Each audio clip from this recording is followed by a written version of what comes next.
Don't adjust that dial. The Comics Pals are live on a Friday night for the Huh? first time for the first time since COVID, I think. Yeah, wild. I don't have to work Yeah, tomorrow? Oh, hell yeah. it's beautiful, right? And we've got some great comics to talk about today. I am so excited to be here. For those of you who are unfamiliar, the reason why we did not do this show yesterday, Thursday, is because I was on the Near Mint Condition channel representing the Comics Pals as a part of their Evergreen DC Absolute event show. So if you didn't check that out, uh, feel free to head on over. The live is still there, so you can check that out. It was a lot of fun.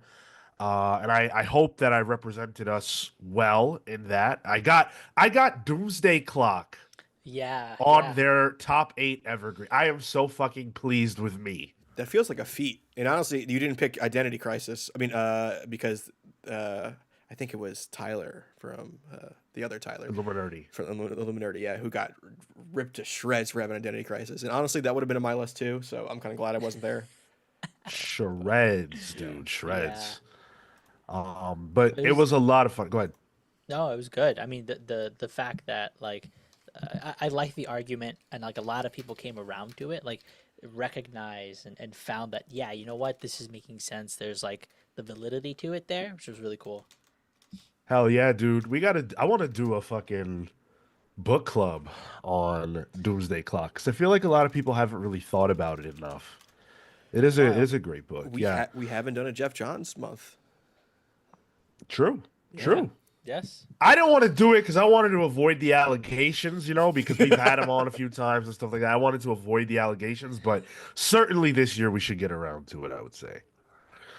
But you've heard our voices, introductions. I'll do them anyway. We've got Marco, What's up? Tyler, What's going on? and of course, I'm Sean. Thank you for being here, whether you are live or in the future.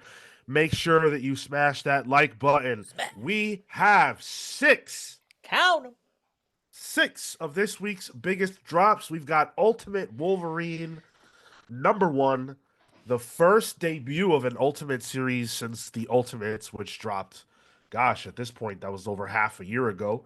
Yeah. We've got sorry, my books are all out of order here. We've got Immortal Thor #19. This was a very interesting issue. Yeah. Rogue #1, the trap book of the week. The giraffe. Gooner book. Gooners win yet again. Absolutely. We have New Gods #2, Nice. Green Lantern Fractured Spectrum #1, Nice. and G.I. Joe #3. So some good selections all around. We will waste no time getting into the first book, which is of course Ultimate Wolverine #1. Before I shout out the creative team, I want to say thank you to Comics Are Dope for becoming a VI pal. Thank you so much. That's BJ Kicks. He has no need at all to join our channel, but I appreciate it so much. That's Comics Are Dope. Make sure you check out that channel because it is dope. And also Matt Fisher with the 4.99. Hey, New Gods was dope. Ultimate Wolverine was good, but really depressing. Well, I uh, read I, his I, I read go his ahead. UW as Uwu was good, but really depressing. And I was like, okay, Matt Fisher. I didn't know we were doing cat speak now, but that makes more sense. All right, let's get into Ultimate Wolverine. This is written by Chris Condon with art by Alessandro Capuccio, colors by Brian Valenza, letters by Corey Pettit. So, this Ultimate Universe has presented us with very different versions in some cases of characters who we are extremely familiar with. Uh, the Hulk is a douche. She-Hulk is, a native person. Doom is Reed. There's all these changes. And one of the biggest question marks has been what's going on with the mutants. We haven't seen a lot of them outside of on Ultimate X-Men, which is certainly a mutant story, but a completely different slice than what you would expect.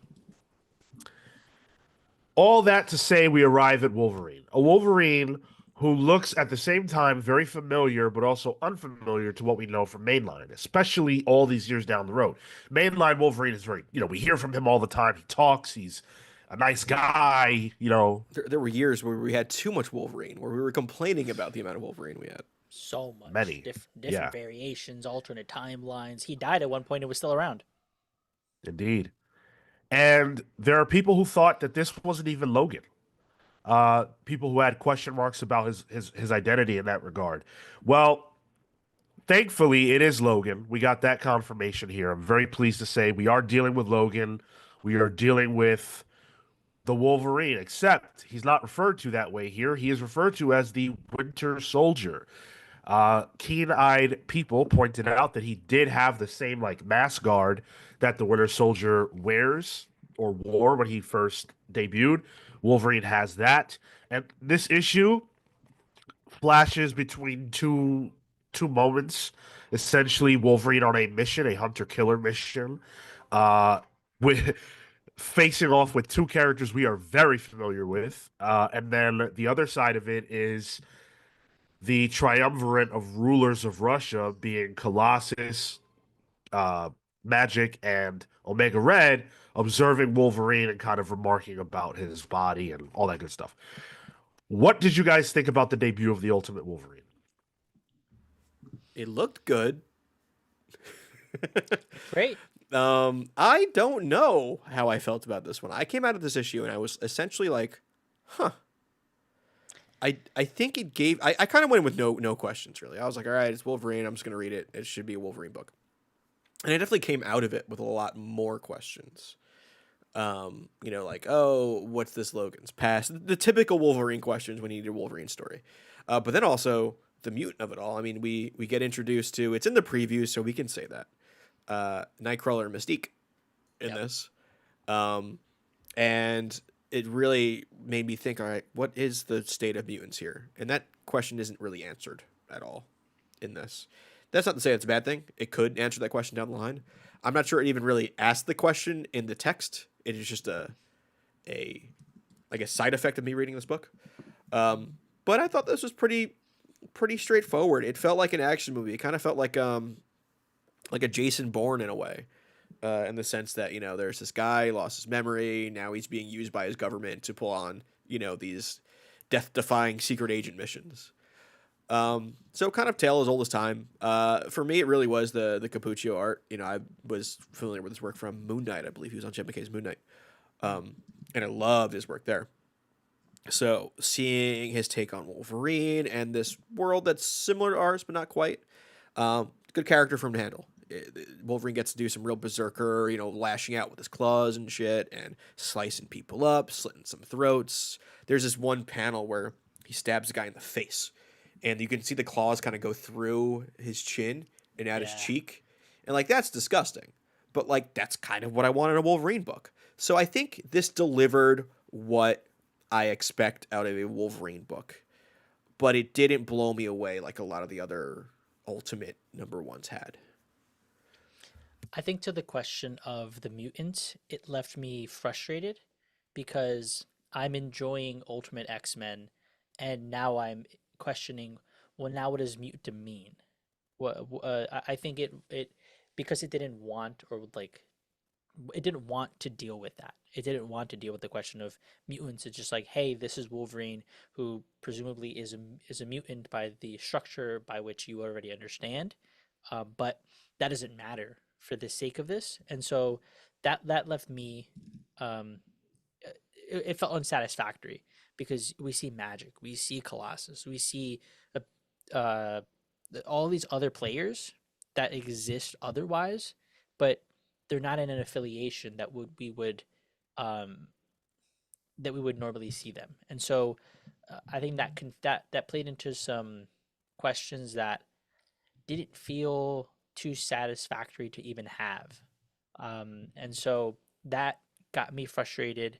I initially was like, okay, this is, like that what was it, Wolverine Origins or whatever it is, the Deadpool character. I'm like, dude, is this like what this guy is supposed to be. He's going through all this trauma. He's getting experimented on. I know, fine, whatever, okay. But to your point, Tyler, the twist that, or the thing that is supposed to engage you, being the Winter Soldier, was interesting. What is that? What does that mean? Where does that go? That was cool um, for it being different and somehow tying into the mutants. And so, uh, I initially started off kind of down on this, but by the end, I had a good time, and I was curious to see how it goes moving forward. Was the Winter Soldier bit interesting though? Like it just seems a little plug and play. Here's a Marvel thing. Here's another Marvel thing. Mash them together. But that's what Ultimate's been to some degree. Here's kind of like Ultimate X Men's very different. you know, I think this is something that it's playing it with a bit more familiarity than some of the other things, but this is supposed to be non-mainline, and that can have its own iteration, the same way Wolverine can, the same way Spider-Man can, the same way the X-Men can. So we'll see how that plays out. Sean, you're muted. Yeah, mute. Yeah. Oh, I'm sorry. I want to say thank you to MJ Looney for becoming a VI pal, joining the channel. Thank you so much, dude. Hope you enjoy your early access videos. We just dropped one today, in fact, and that was about what was that about? The John Kent one I think just came out. Yeah, Right? Yeah. Oh, yeah. okay. No. Do comic book readers need to move on from physical comics? Oh, that one came out. That's the exclusive video that our channel members are getting to watch today. So check that out. I also want to say thank you to Banksy Main. What's up? Thanks for joining us. Jasper Eddie, what's up, dude? Thank you for liking the content. Joe Jenkins, what's going on, Joe? Justin, good to see you. CW Gordon, Style So Serious. Pluto, what's up? Aaron Ruiz, my guy, how you doing? Silhouette, what's up, bro? A lot of you hanging out with us. Those are just the names I can see right now. Again, make sure you hit that like button if you're enjoying this. I gotta say, this was my pick of the week. I loved this book. I thought this was awesome. First of all, Ultimate Wolverine looks cool as shit. He has an edge and a darkness to him that Wolverine in mainline has lost. Like, he just doesn't feel that dangerous. He doesn't feel that threatening. There's no mystery to him anymore. You know what he's going to do, you know what he's going to say. This version of the character I have no way to really identify with, and that's a plus. I'm glad for that. They're adding question marks about, what is up with this guy?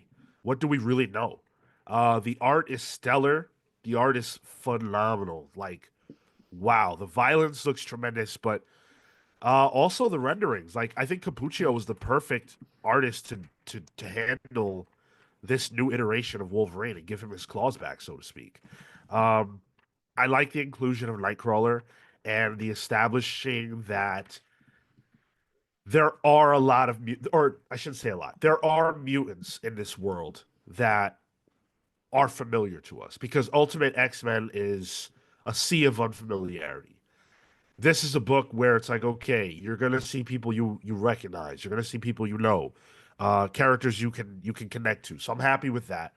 Um, but then also what that does is it gives us a clue into the history of this character. He already knew Nightcrawler because between Nightcrawler's reaction and the letter at the end of the book, it's clear that they were friends. They were probably best friends because he says, "Oh, he used to call me Elf." Hmm. So I love that inclusion as well. Like, this character has a history with people that we want to see, that I want to see. I mean, that's the trope, right? That's the trope, it being that the secret agent whose memory is gone winds up finding out his past, and the people that actually employ him are the ones that are his enemy. You know, so I bet you like he was part of the resistance probably this whole time. The resistance. Do we know? We do know on the map. I just haven't seen it in a while. How big Colossus and Magic's control is? It's like Russia, Europe, right, or most of Europe. I don't know off the top of my head. I Okay. don't remember. But yeah, I mean that tracks for the story, and I think it's good. It kind of sucks that what happens to Nightcrawler, but They're is what it is. disposing with some of these players quickly. kind of doing the I think we always use the example of like Transformers with Bumblebee. So I'm not too upset at that. Um, but yeah, I'm not too upset at that. I'm curious to see how this plays into, their nefarious plans. He's the bad guy. Presumably, at some point, he'll wake up. He'll turn around. So let's see how we get to that point. I'm not all the way even convinced that Nightcrawler is dead. It's comics. These motherfuckers survive all kinds of stuff. Bruh. But boy, oh boy, was that fight badass. Nightcrawler with a gun, Yeah, that was bamfing cool. all around and shooting at Wolverine from every angle. I've never seen that before. I've never seen Nightcrawler with a gun before. I really wish that they had shown us that some of those bullets hit Wolverine's body. Apparently, they didn't. Wolverine was not a moving target. Nightcrawler was all over, and none of those bullets pierced him. So I would love to see them. I wish they had shown that. But No, they do, he's yeah. wounded. No, He's you gotta wait wounded. for the Okay. Red Band copy. Ultimate Wolverine. Yeah. Red Yeah. Band number 1. Right. But no, like the fighting was incredible. The Mystique thing was really sick, where she's cosplaying as Colossus, but he obviously figures that out. There was just so much cool stuff here. I really was open off this comic. The moment where right after that scene where he sniffs him out and then stabs him. I really like the following moment, the continuity of that with the second hand just going fwah, right back deeper inside. That was cool. It was nice to see the hack slash of Wolverine, because I feel like we don't see that as much anymore. So that was the violence of this as well was uh pretty gratuitous in like a satisfactory way. I could have used a couple more disembowelings, though. Come on. Bro, Little the bit of neck guts. slice, dude. That was pretty gross. Yeah. That was so cool, man. I was like, oh, he sliced that at Colossus. That shit was nuts, and I feel like that was a precursor to what we're gonna see down the road when Mm, him and Colossus do throw down, which yeah, we're seeing a lot of because Wolverine Revenge also has Wolverine trying to beat Is Colossus. is there beef between the two I just wasn't aware of that's like long gestating or something? It's just fuck Colossus right apparently, now. apparently. It's that anti-US Russia sentiment that's happening right now. Yeah. Colossus is getting astray. And some of the seriousness of like the brainwashing that they're doing was also a little unsettling. Like the eyes, very orange, Clockwork Orange type thing was cool. Yeah. Yeah. They allude to a telepath in this. Yeah, So I'm a little curious who that could be. If I saw somebody said that they, I don't know. There's again more questions in this book. I definitely want to read issue 2. I wasn't down on this book. That's still a pull for me. But it just kind of was just like, okay, that's what I expected. I had you as a pull on this one, Sean. Hell yeah, dude. I mean, I agree it was what I expected, but I expected this to be really good. Like, I don't know why, but Chris Condon is just doing something for me right now.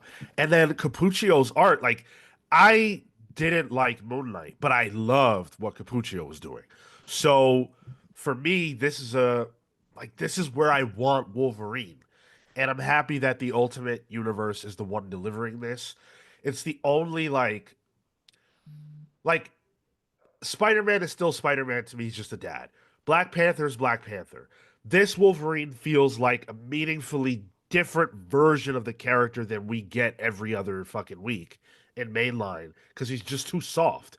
And this is a harder edge version. I cannot wait to see who else he goes after and watch his awakening unfold. I'm so excited for the future of this series. And you guys know what that means. That means that it's a pull. It's a pick of the week. It's a double green flagger, baby. This comic is fire. Chocolate. No, wrong thing. Getting that mixed up. Yeah, agreed on the poll. Good action, a good foundation, and it's questions that that we want to see get answered. So that's a good net result. I want to come out of an issue having questions to lead me into the second issue. If I come out and everything's answered, or I don't care. That's worse than anything.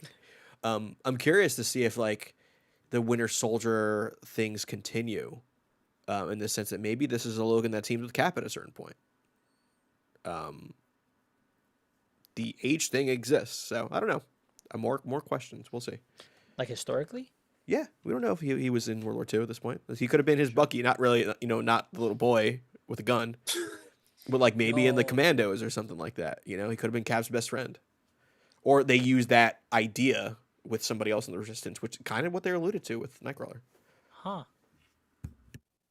I actually would love that idea. It'd be cool if they sent the Ultimate Wolverine as an assassin to try to kill the Ultimates, Right.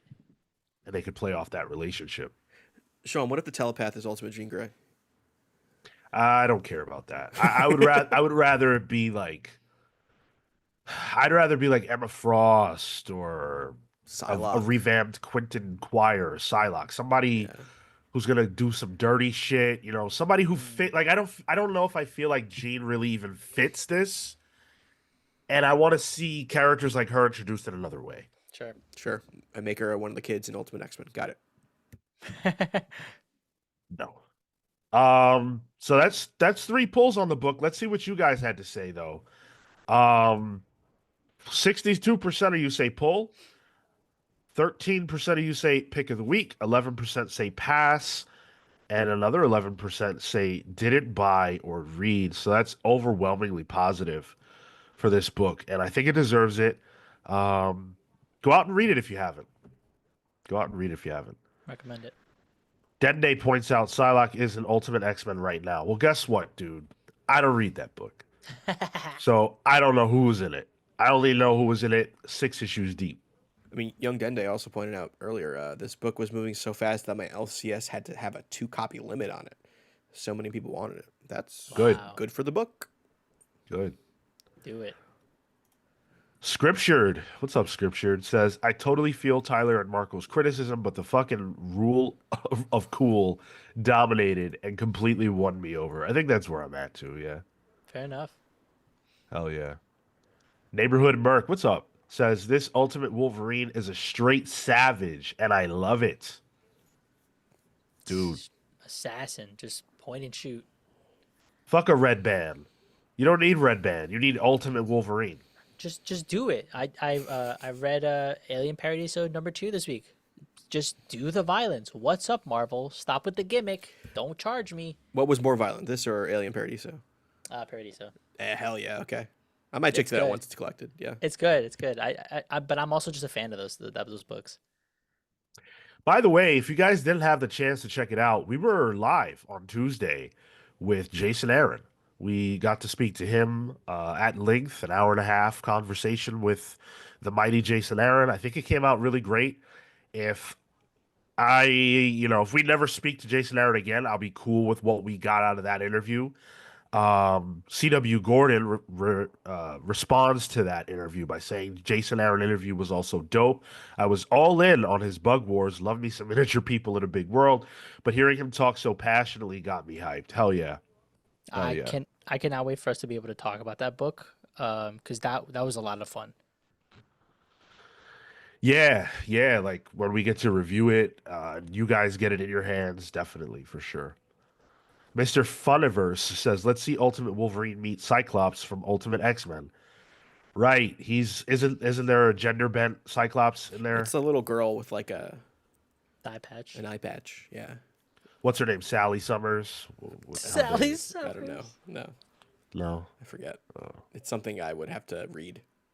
Yeah, I have to go back to it. Thank you, Luna. Luna says that was a good interview. Appreciate it. We've got other stuff, other irons in the fire. We've got an interview that we're going to be announcing tomorrow. I don't even want to say it yet. We're going to announce it tomorrow. So show up for that announcement because it's a big one. And then also, what was the also? Oh, yeah. The also was we're going to announce the winner of the book club poll that has closed. We are done. We know what book we're going to be reading, so we'll be announcing that tomorrow. That's going to be a lot of fun. And we're also going to be talking about Diamond tomorrow at 10:15 a.m. Eastern. Saturday for the main show, Diamond went bankrupt. They declared bankruptcy, Chapter 11. So we're going to get into what all of that means, like the nuts and bolts of literally what it means. But then also, like, what will it mean for the industry? how is the industry reacting? There are a bunch of reactions already. And what can we expect to see going forward 6 months down the road, a year down the road? We've got a lot to talk about on that front. So tune in tomorrow at 10:15 a.m. Eastern for all that. Can't wait. Oh, yeah. All right, let's get into the second book this week, that being The Immortal Thor, number 19, Legacy issue 780. So only 20 more issues to go until 800 for Thor. That's a massive milestone, and I can't wait to see how they're going to celebrate it. Even though, I don't know, am I being like pedantic? I don't feel like Immortal Thor should count towards like Thor. That should be a separate thing. Like Amazing Spider-Man is its own thing, or it ought to be separate from Spectacular, separate from this one and that one. That's not how it works, Sean. We got to get to those numbers as quickly as possible to make an oversized book that we can sell at an up cost. Indeed. It's my Dario Agger impression. Hey, gotta make it. However they can. This is, of course, written by Al Ewing. There are so many artists who are a part of this. It's like one artist or a couple of artists a page. Yep. It is an insane collaboration that required 3 different colorists to be involved as well. I'm going to rattle off all these names right here because I think Damn. everybody was great and everybody deserves to be celebrated. So here we go. Humberto Ramos, Lee Garbett, Cafu, Leonard Kirk, Jan Balzdua, Valerio Schiti, Steve Scroce, Luciano Vecchio, George Fornes, Juan Cabal, David Baldion, Glenn Melnikov, Gavin Guidry, Martin Cucolo, Karen S. Darbo, Rod Reese, Phil Noto, Juan Ferreira, Dan Jurgens, Brett Breeding on inks, colors by Edgar Delgado, Frank Diarmata, Matt Collingsworth, and Espen Grudengern. Letters by Joe Sabino, the lonely Joe Sabino. What a guy. Handling all of it. God, he must have been waiting for these pages to come in, the finished lettering. Yo, Like, jeez. that's right. And like, imagine he would have been like, oh yeah, page 15, page 30, page 27, page like, As a letterer, you hear this concept, you're like, okay. I'll do it. And you know what? It came out fantastically. Yeah. For those of you who have not been keeping up with Thor, I think a brief synopsis of what's been going on is appropriate.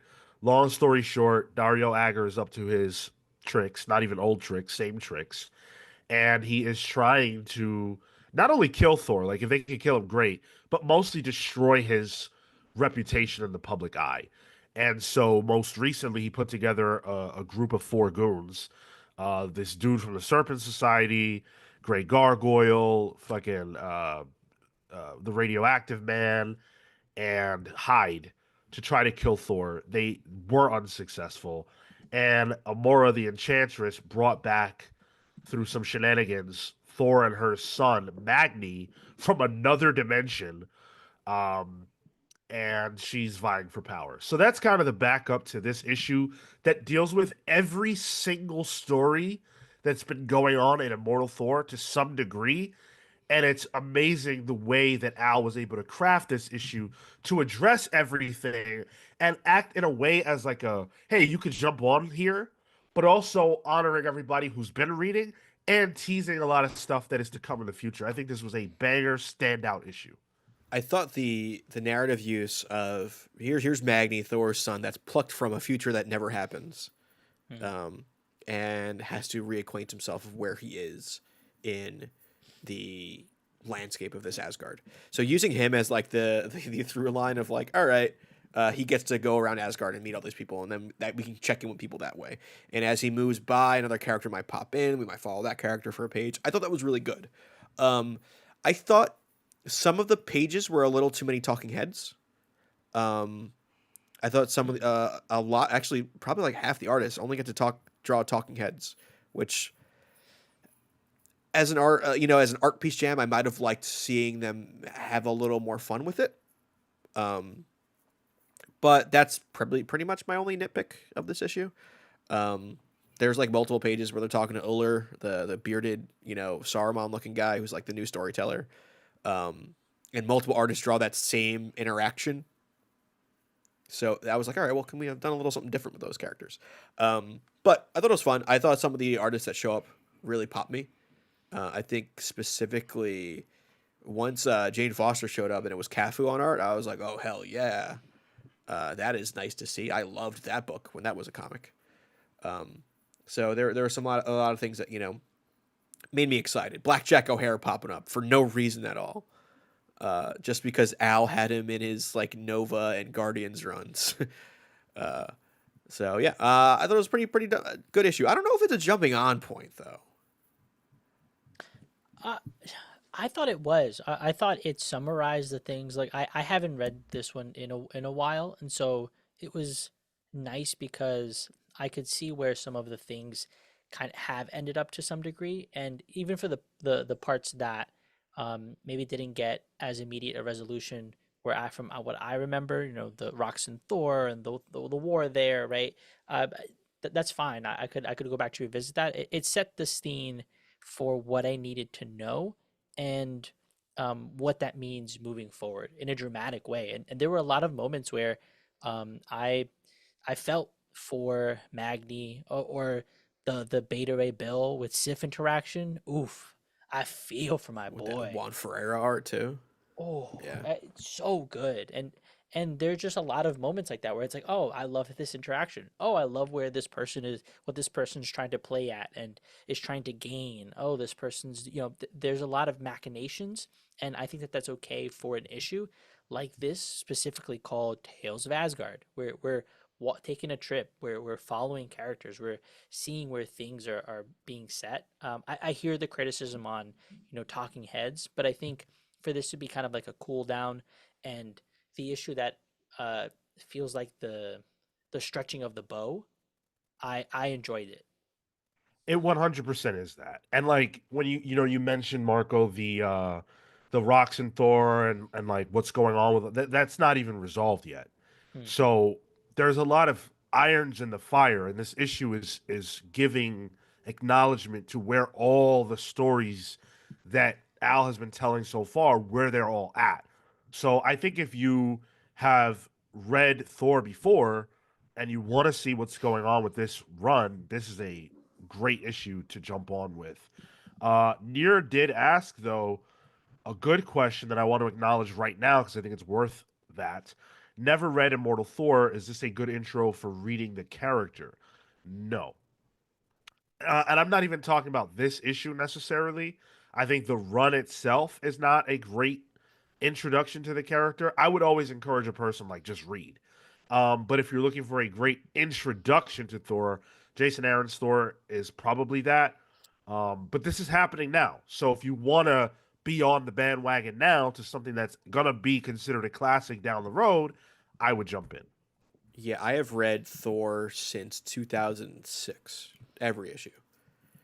And even then, Al Ewing pulls some shit out that was not even in something that I've read. And he pulls stuff out that I don't know about and concepts that are brand new to me that might have existed in a Simonson book from before I was born.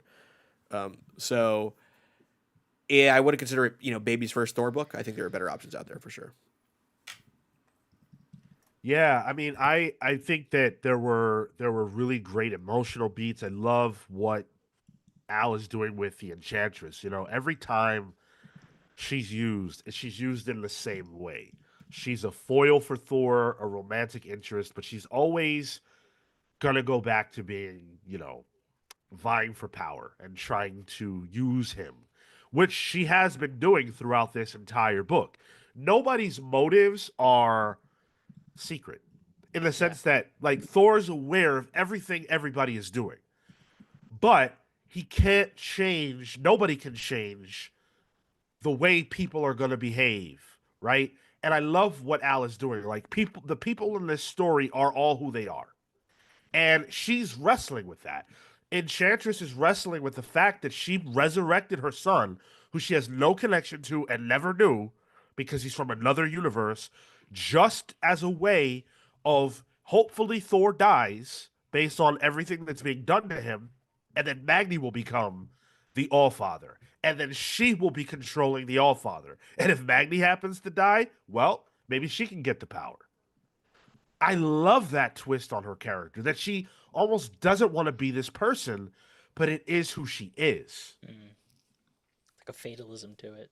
Yes, That exactly. that's a theme though throughout Ewing's run. That these Yeah. are stories, and stories can be told differently, but the story will always be the same. And it's about people trying to rewrite their own stories, and that's kind of the thematic through line through this. Loki is trying to rewrite their own story, can't really handle it. And a lot Or of these characters coming back too. It's interesting. or rather the story can play out in different ways, but they will end up in the same places as Sure. characters. Yeah. Because they can't make different decisions. Right. I love that. I absolutely love it. And you know, Tyler called it, or sorry, Marco called it out earlier. I don't need to belabor it, but the scene with Sif and Beta Ray Bill was just perfect.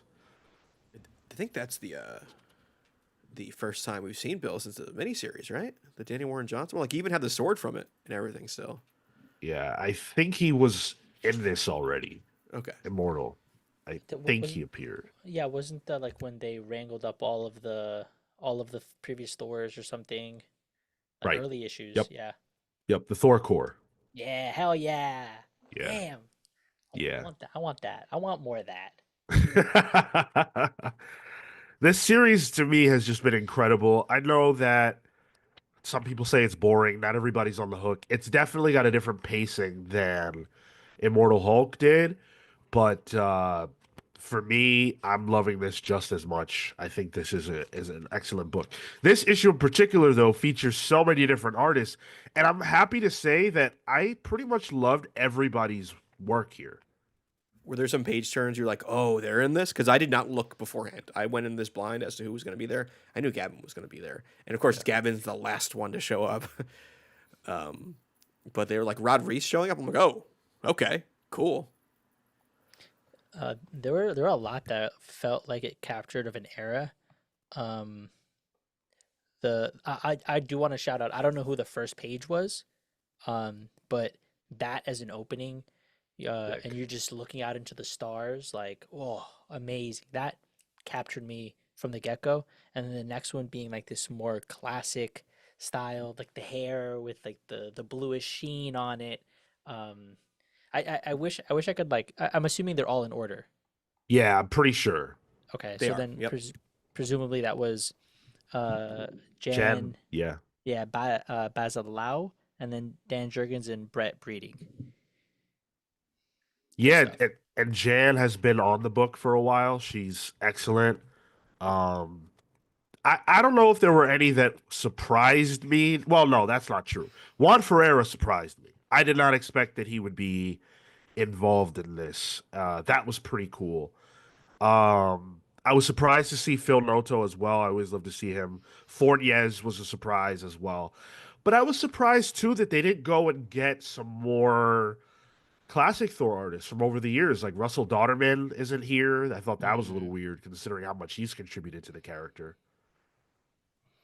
And I think like Olivier Coipel, like I was Yeah. almost expecting like what you would imagine an anniversary issue, like even maybe some Simonson somewhere. Yeah. But I guess it is an anniversary issue. Maybe you do save that for an anniversary issue instead. 20 to Assad, go. Assad Ribic. Yeah. Well, with 20 issues until the anniversary, that will give Assad enough time to draw the book. So we'll draw the one page. Yeah. Get him on a Space Shark double page spread. That's all we need. Give it up. Yeah, for me this was an easy pull. I love this. Immortal Thor is one of the best books on the stands, certainly from Marvel. Excellent stuff. Yeah, pull for me. I had this as your pick of the week, Sean. Ooh, almost. Well, you're freaking wrong, Marco.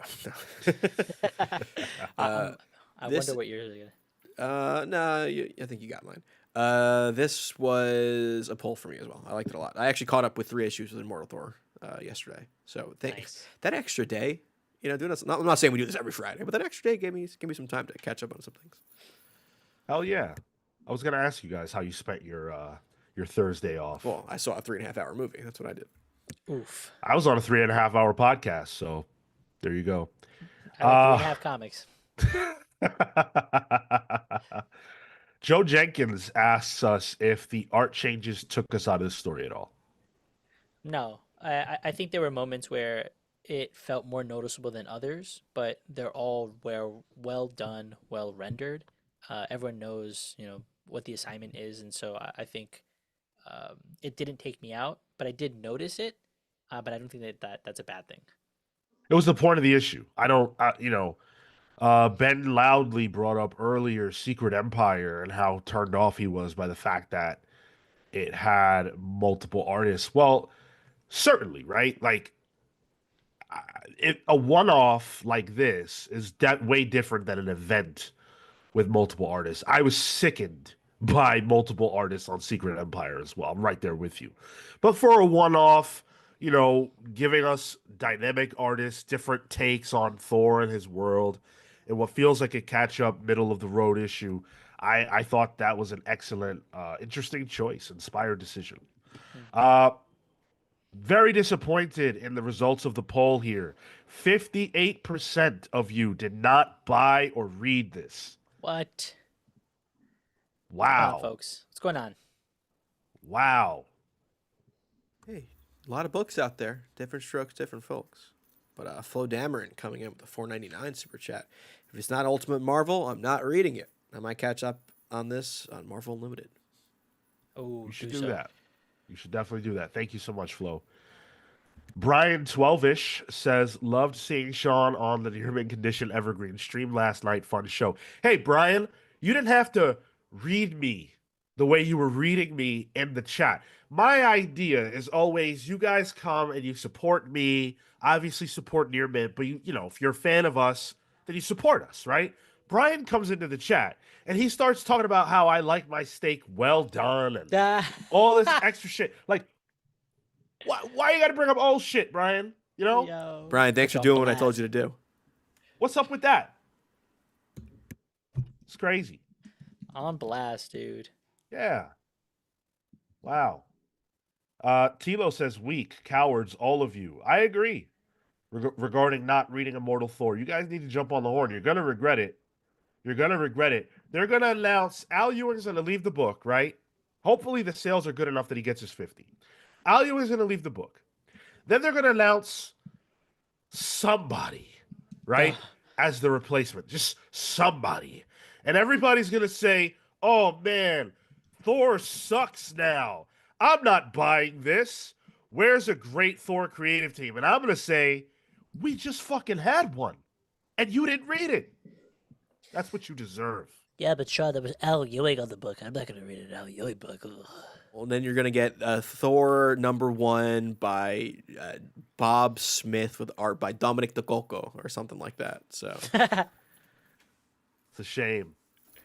And yet, instead of reading Immortal Thor, you guys take to the poll, right? The Pals Polls poll, which goes up every single Thursday at 5 p.m. Eastern. You go to that poll and you vote in unilaterally, might I add. You vote in Rogue, the Savage Land #1. Oof. Marco's For the Lord's shaking his hand. What, you got a sore wrist from reading this, Marco? What was that about? Doing the Lord's work, you guys are. Now, there is a poll up right now. We're going to talk about the book in a second. There's a poll up right now. A lot of Marvel books on it. I thought, all right, look, you guys, we gotta get some more Marvel talk on this podcast, right? So I stacked the deck. 3 Marvel books. Uncanny X-Men #9. Doom, Doctor Doom, Rocket Raccoon #1. Don't ask me. Wolverine #4. Wolverine Revenge #4. And winning the poll by a landslide so great that it's like, this will not change. Superman #22. What's it going to do to get a Marvel book voted onto this podcast? Does it have to be Rogue? Does it have to be this right here? Does it have to be a thirst trap? So Rocket Raccoon is not winning. So we don't have the furry vote. Marvel doesn't have the furry vote. So it's not that. I think it is the thirst trap vote, Sean. It's the way to win, man. Sometimes you got to pay to play. In this case, it's slay to play. Wow. Matt Fisher with the 199. Wait, well done? Good God. Yeah. Yes. Matt, Well done. don't bring up this discussion again. We've been Yeah, through man. it. Don't do it. All right. If you're gonna do it, at least pay the man a little bit more so you can try another steak. We'll try again. The whole discussion is about as overdone as Sean Steaks. James Burke says, shout out to the pals from West London. Oh, thank you. A Hey, London boy. what's Appreciate up? you. Mr. Funiverse says, Sean admitting he stacks the deck. No wonder my favorite runs are being featured. Wait, are being featured or are not being featured? He might be on Maybe, your side maybe they here.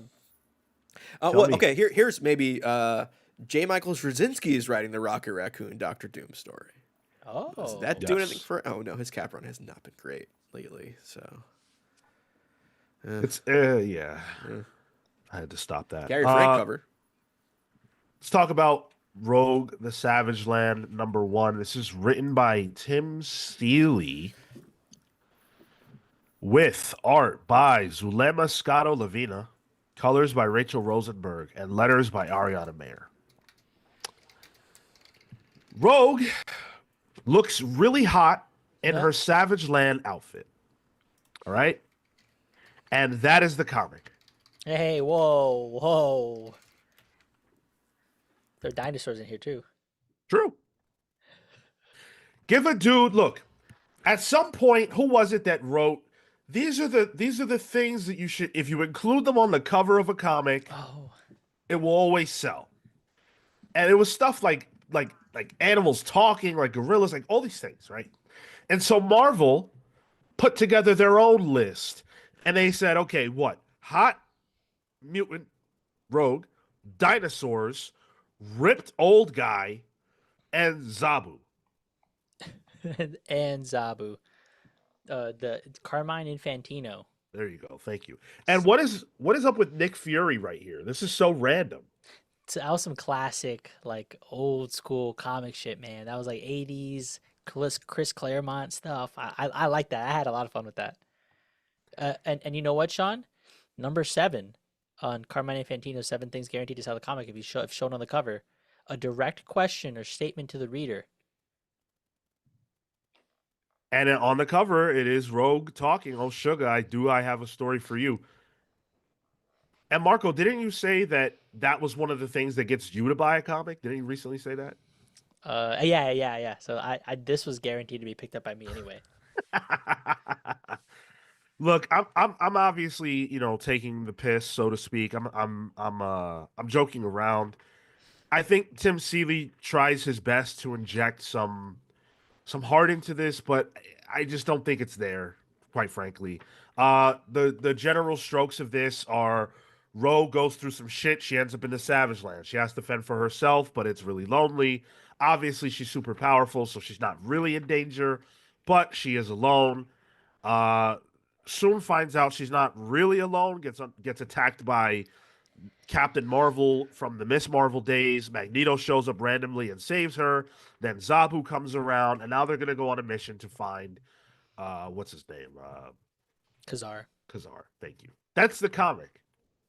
And I guess if you were reading during the Savage Land period when Rogue was there and Magneto was there and all that, maybe this hits for you. It 1000% did not hit for me. There were 2 things I liked in this book. One of them was when Rogue sort of uses her powers to access the memories of people that she likes, and the other was the appearance of Zabu. Other than that, I don't have a need for this. This was pick of the week. What? This was pick of the week. Yeah, bonk him right now, horny stick. Took the bait. Took the fucking bait. No. Marco, you know what? You're getting bumped with the red flag. Ow, no. This was good. This had heart. This had dinosaurs. I mean, this felt like an attempt at trying to capture the adventures of the X-Men when they would sometimes split off in a Claremont run. You get a small adventure focused on one character, and this just spoke to me in such a way that I miss this kind of thing in for me, for X-Men. This is my familiarity with the X-Men because these are the points that I was reading up to. This uncanny mention at the beginning, what was it, 247. I stopped around this era because that's when we started getting into the 90s. I didn't make it too far into that run of Chris Claremont stuff, but it just captured an essence, an era. Pete, it did have heart, dude. Silhouette, come on, man. No. There are a lot of hard choices. Yeah, hard is the operative word. Choices. I hated this. I thought there's as I'm reading this, I'm like, why am I reading this? A lot of rogue speak, but it felt like plug and play. It's like, oh, it was written normally and then just replaced. There was like a command F to find and replace anything that was I with I. Like it didn't really flow with the character as much. There was one point in here where Rogue says, and this shit like this takes me out because I think this you can easily edit yourself here, and maybe there's a sliding Marvel timeline that does it, but then don't make this reference. Where Rogue's like, oh, I'm used to being alone because my parents would go to fish shows. Rogue so Fish formed in '83. You Yeah. were 2 years old. You had debuted in comics in '81, and you were a grown adult. I'm sorry. Don't bring me to the real world with your Marvel comics like that and date yourself. That is a dumb idea. Sim Sealy might be a fish head, but don't do that. It took me out of the book instantly because then I'm Googling, oh, when did Fish has been around? And so I'm out. I'm already out. I stopped reading your book. Don't do that. That's a dumb move in my opinion. No, I read that. I was like, hell yeah. Her parents rule. Deadheads too. What is she, 30 years old? And her parents are afraid to leave her at home? Like, that's not how that works. Like, I bet you Savage Land was only a decade after Fish formed, you know?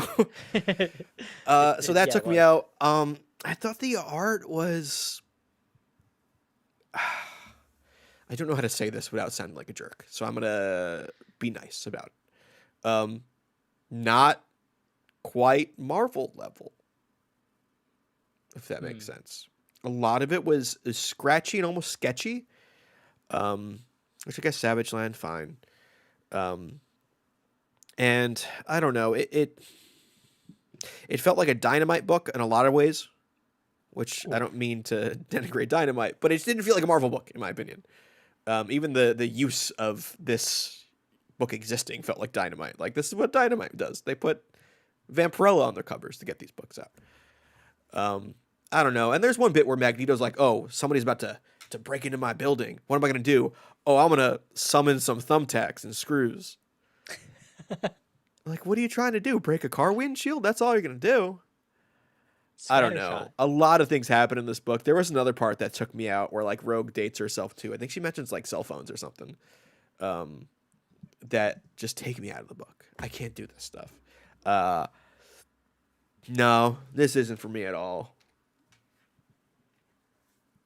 This is arguably the worst book I've read. It is the worst book I've read in the new year. It's just so obvious why this comic exists, and nothing inside of the book did any work to change that. Like, to make this doesn't rise above the call of why this exists. I will give this the hardest of passes. What? Bro said hard. He put emphasis on hard of passes. Jeez, come on. Damn, I had this as polls for both of you. I mean, Why? He thought we'd be pulling it while reading this like he was. I thought at least that moment of heart where she's telling like, oh, What heart, dude? Like, with the memories part where she can like tap into, oh, if I do get lonely, there's like a level of I can vicariously kind of live through these experiences. I'm never alone because I recognize I have all these people alongside me. That's where the book changed for me. I was feeling the same way as you guys. Up until that moment, I'm like, oh, okay, he's trying to do so. Yeah, yes, the bait is the sexiness, and in the Savage Land, your costume gets even shorter, right? But that moment for me made it switch. But that's like one page, right? There's 20 other pages where it's like, hey, Rogue's really hot. And then here's Magneto. This guy shoots the screw. even then, I feel like that part is just like kind of fucked up. Like she's stealing people's not stealing memories, but she's stealing stuff that's not hers and not her supposed like she's not supposed to know this stuff. It's like, oh, I had inadvertently. people's passwords and I was reading their messages, like I can see how they, feel about people.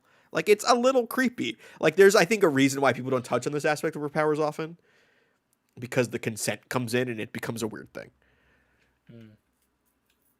I want to say thank you to entertain me for the 20 spot. I just can't do anything Rogue and Magneto ever again. Happy that Rogue married Gambit. I hated this the first time, and I chose to read this against my better judgment for the Comics Pals since it was the pick of the week. Well, first of all, entertain me. Thank you so much for the 20. Thank you for joining the channel membership. I saw you did that the other day. I didn't get the chance to thank you, so thank you for that. And I agree with everything that you said. I have no interest in seeing Rogue and Magneto together. It's not. I don't feel creeped out by it or whatever. It's not nothing like that. It's just bizarre. Like, and she's with Gambit. That's what it is. So I don't need a throwback to this in any way, shape, or form. Uh, in addition, Ben loudly said, "So if Rogue were Jean and Magneto were Logan on the cover, we wouldn't be having this conversation." Of course we would. I don't need to see that either. I don't mind. I wouldn't mind. You threw a Cyclops on there, and then you might have gotten me, but not quite. I don't know. If it was the same quality, I probably would have the same issues with it. Just from like a craft thing, I just didn't feel like it was that good of a book. I found the purpose of it existing to overwhelm me past the actual content of it. A good comic is a good comic. Sure. We're not going to come on here and shit on something good because we don't like the concept. We just don't think it's good. And if Jean and Logan were on the cover, I'd probably hate it more because I don't fuck with that pairing. And honestly, if the actual like content of this book was good, I'd be super into it. I want to have the smutty book that is then also engaging. Hell yeah, give me that book. Like Sunstone. If Marvel wants to put out their version of Sunstone, fine. Feel free. Oh, yeah. You guys already know we're no prudes on this podcast. I just don't want that to be the only reason to show up. Sure. Mr. Funiverse says, if this is the worst book you've read, oh, just wait. There's a certain Harley Quinn DC book coming up that I just know will top this. See, but the thing is, Mr. Funiverse, is I will not be reading that. We should put it on the poll. We should put that on the poll just to test the limits of the poll. If you guys were to vote that fucking book, that Harley Quinn book, into the poll, like if you voted it onto the show, my opinion of you guys would change radically. Marco, do you know the book in question? I don't. No. Oh, it's a Harley Quinn fart comic. Oh wait, we talked about this. Yeah, it seems like a thinly veiled kink book. I think it's got to happen. CW Gordon says Exterminators Volume 2, please. See, yeah, like give me something like that. Like that book was sexy, but it was also like really good. It was a good comic. And CW Gordon, that book is actually called Gotham City Sirens. Check it out. It's very good. Yeah, that was pretty good. Yeah. All right. Let's talk about yeah. Mr. Funiverse, you got it. I'll put it on the poll. Vote your heart out. But like I said, if you guys vote that book in, it's we're gonna have a conversation, and it won't be pretty. Vote your shorts out. Huh?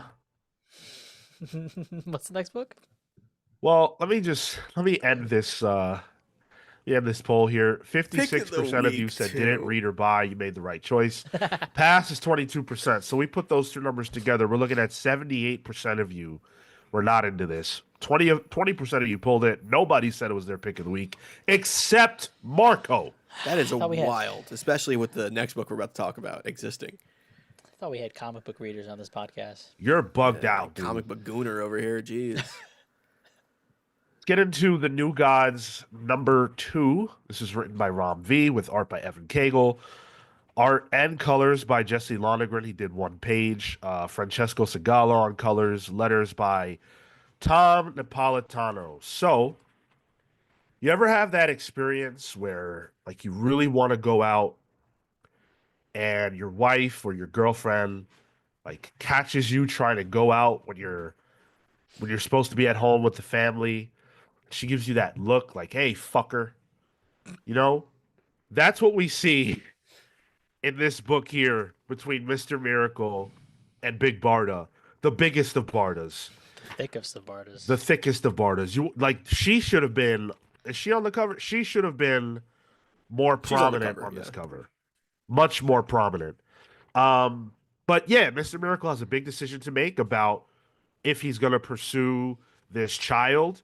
Um, that is a god, and of course he decides that he will. Orion's going to kill this kid if he doesn't, so he must.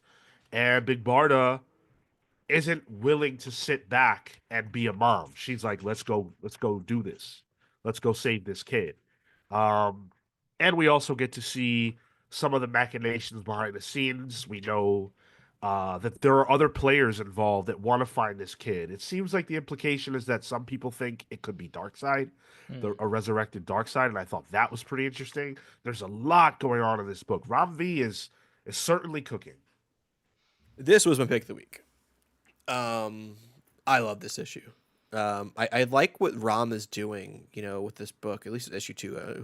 We'll see if he continues it going forward.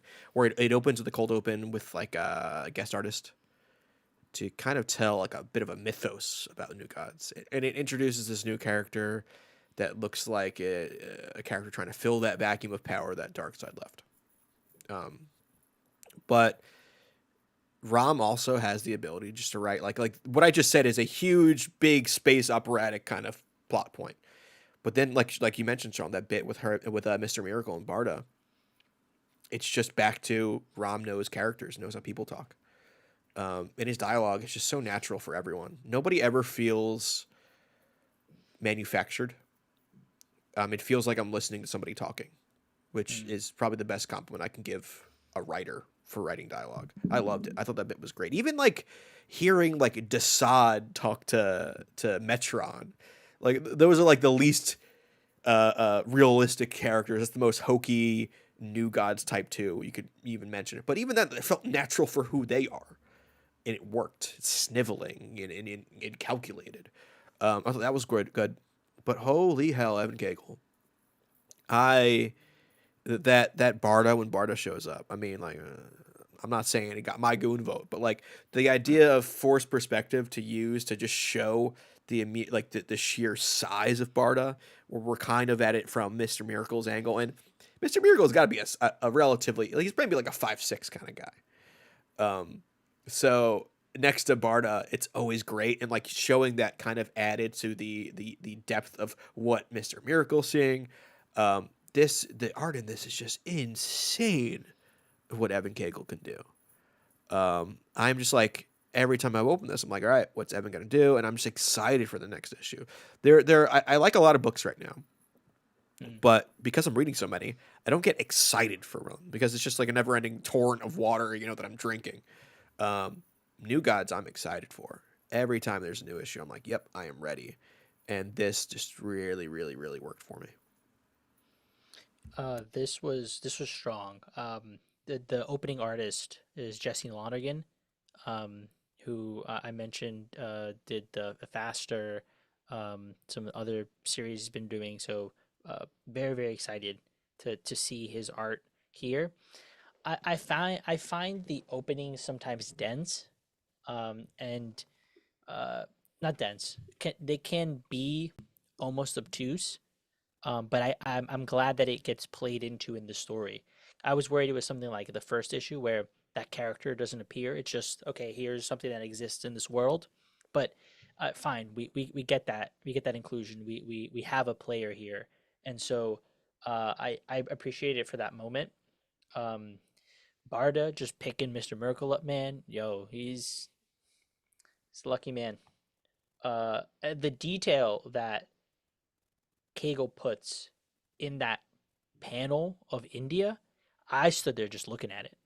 I Yeah. was I was just like, oh shit, there's a line all the way over there, huh? Like, and just trying to make sense of words and trying to make sense of things. Like, I don't know how long he took to draw just that panel. And he already has this very thin line style, and so to for like I have this on Kindle, and so like I was just zooming in looking at what he's doing with the blots and what he's doing with different lines. He makes things feel a little bit dirty, a little bit scratchy, And the moment with the kid who just like had that flashback moment. There's just so much detail here, and it's incredible. Um, people feel people feel flexible, if that makes sense. Like there's curvature to people.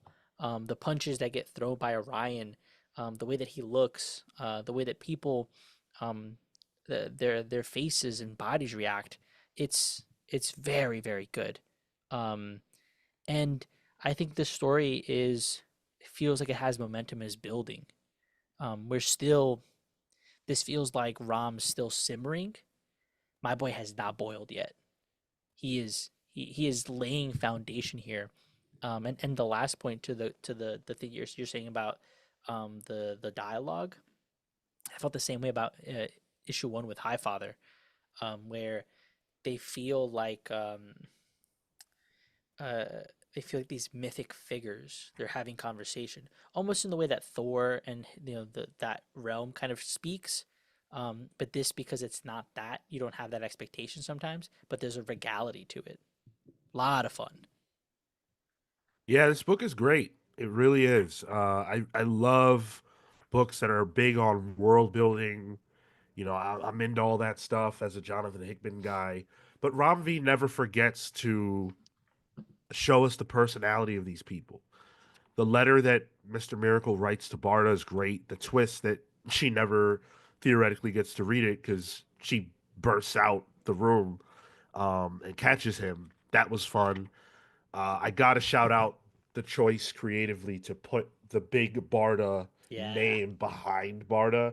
That was really sick, and they did that in issue one as well with other characters. So that was a nice touch. The panel that Marco was calling out earlier is this one here, and it's a ridiculous panel. Like there's Oh just so no, much. No, no, but one page back, or this actually, one. yes, yes, yes, yes. Yeah, well, that's a ridiculous panel too. Just all the characters, all the lines here. Like, there's just so much going on, and it's very impressive that Evan Cagle is able to do this. And you could tell, even in Dawn Runner, that he had the ability. It just, I don't think that was the right book for him. I think this is much more up his alley, and obviously he's learned a lot since then. There's so much going on in this book, and we don't really know a lot about the new gods. This feels like what I wanted to feel about Jonathan Hickman's gods. That book. Mm. Yeah, actually, good point. I wanted to get this out of that, but that didn't give me this. And like I said, it's got a lot of character work, a lot of heart to it, and Rom chose, and this isn't like, I'm sure a lot of people have done this, but he chose to center it around Mr. Miracle and Barda, who are the only new gods that readers like myself, who've only been around for like 20-ish years, are really gonna know. So I'm connected enough to them and their story that it's an anchor for everything else. So this is working for me as well as it can, pretty much. I'm hooked. The art reminds me like Evan Cagle could have been an artist in one of those shorts in Animatrix. Like it kind of feels like that Oh, dude, sort of oh, art style. Am I right, Sean? I know you're a Matrix head. yes, Yeah. yes. It's just so I, it's I, there's nothing like it in comics right now, or at least a big two American comics. he's found a way to, I think, from Dawn Runner, like zoom out is the best way I could describe it. He knows what moment to choose better. He knows how to frame something better. I think there was purpose in Dawn Runner where like things are so big, right? You have to kind of like, oh, we can't fathom. But I think for that, because it was so mechanical, it felt cluttered. Here it's space for the art to work, and space for the moment that you're trying to convey to exist.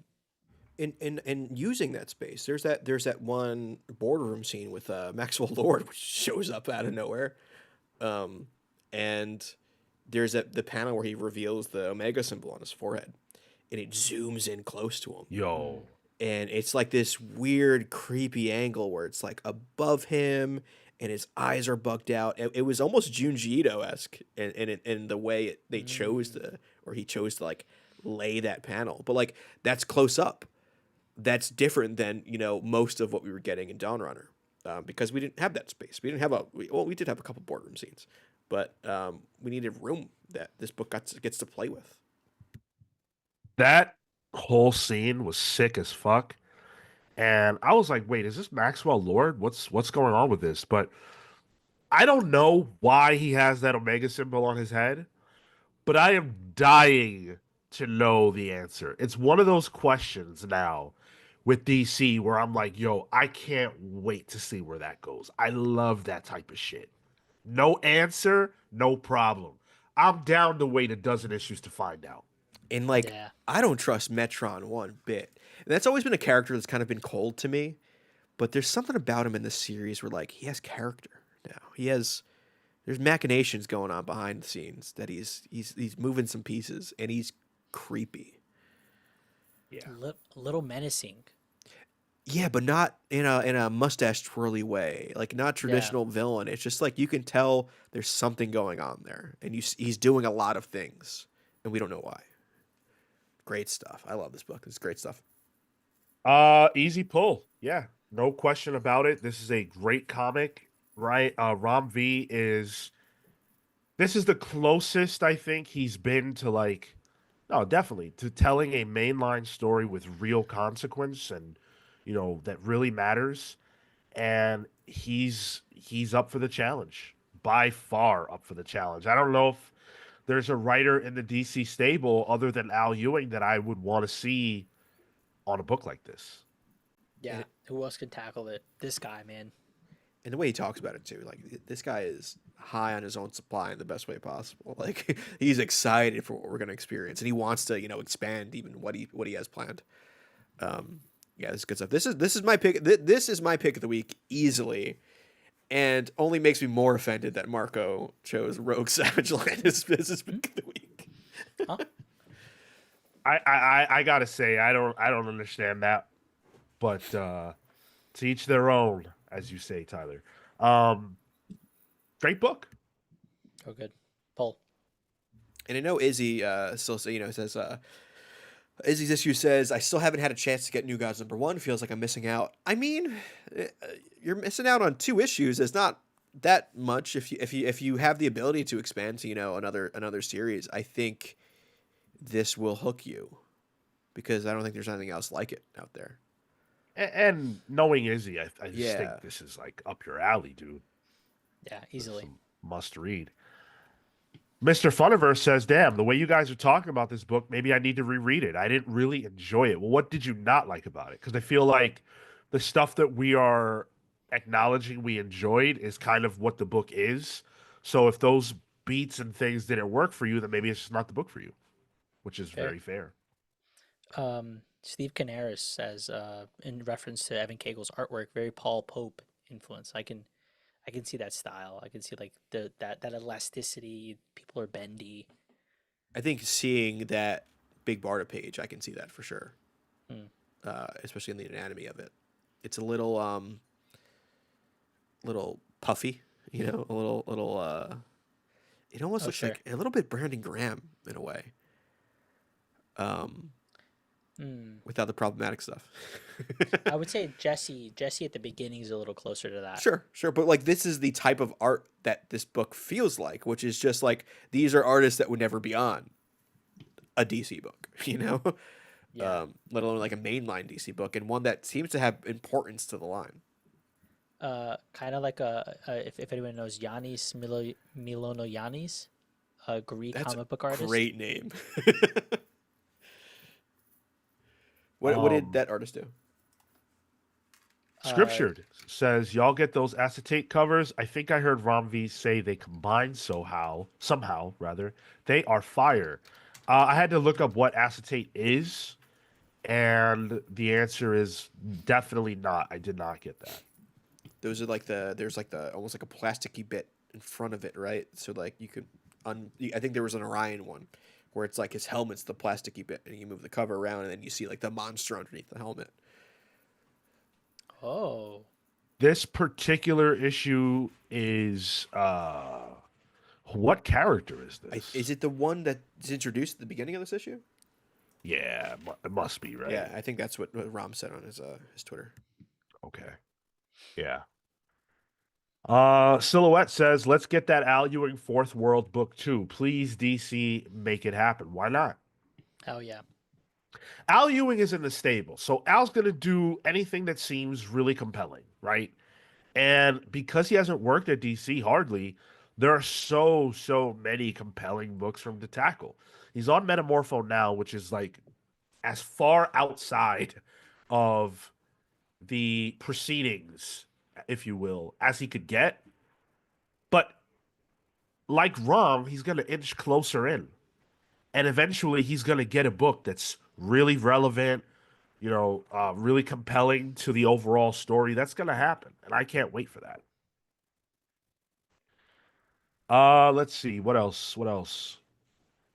All right. Let's jump into the next book, actually. Let's talk about Green Lantern Fractured Spectrum. Sean, want to check out the vote first? See what the people were Oh, thinking. yeah, close the poll. sure. Yeah.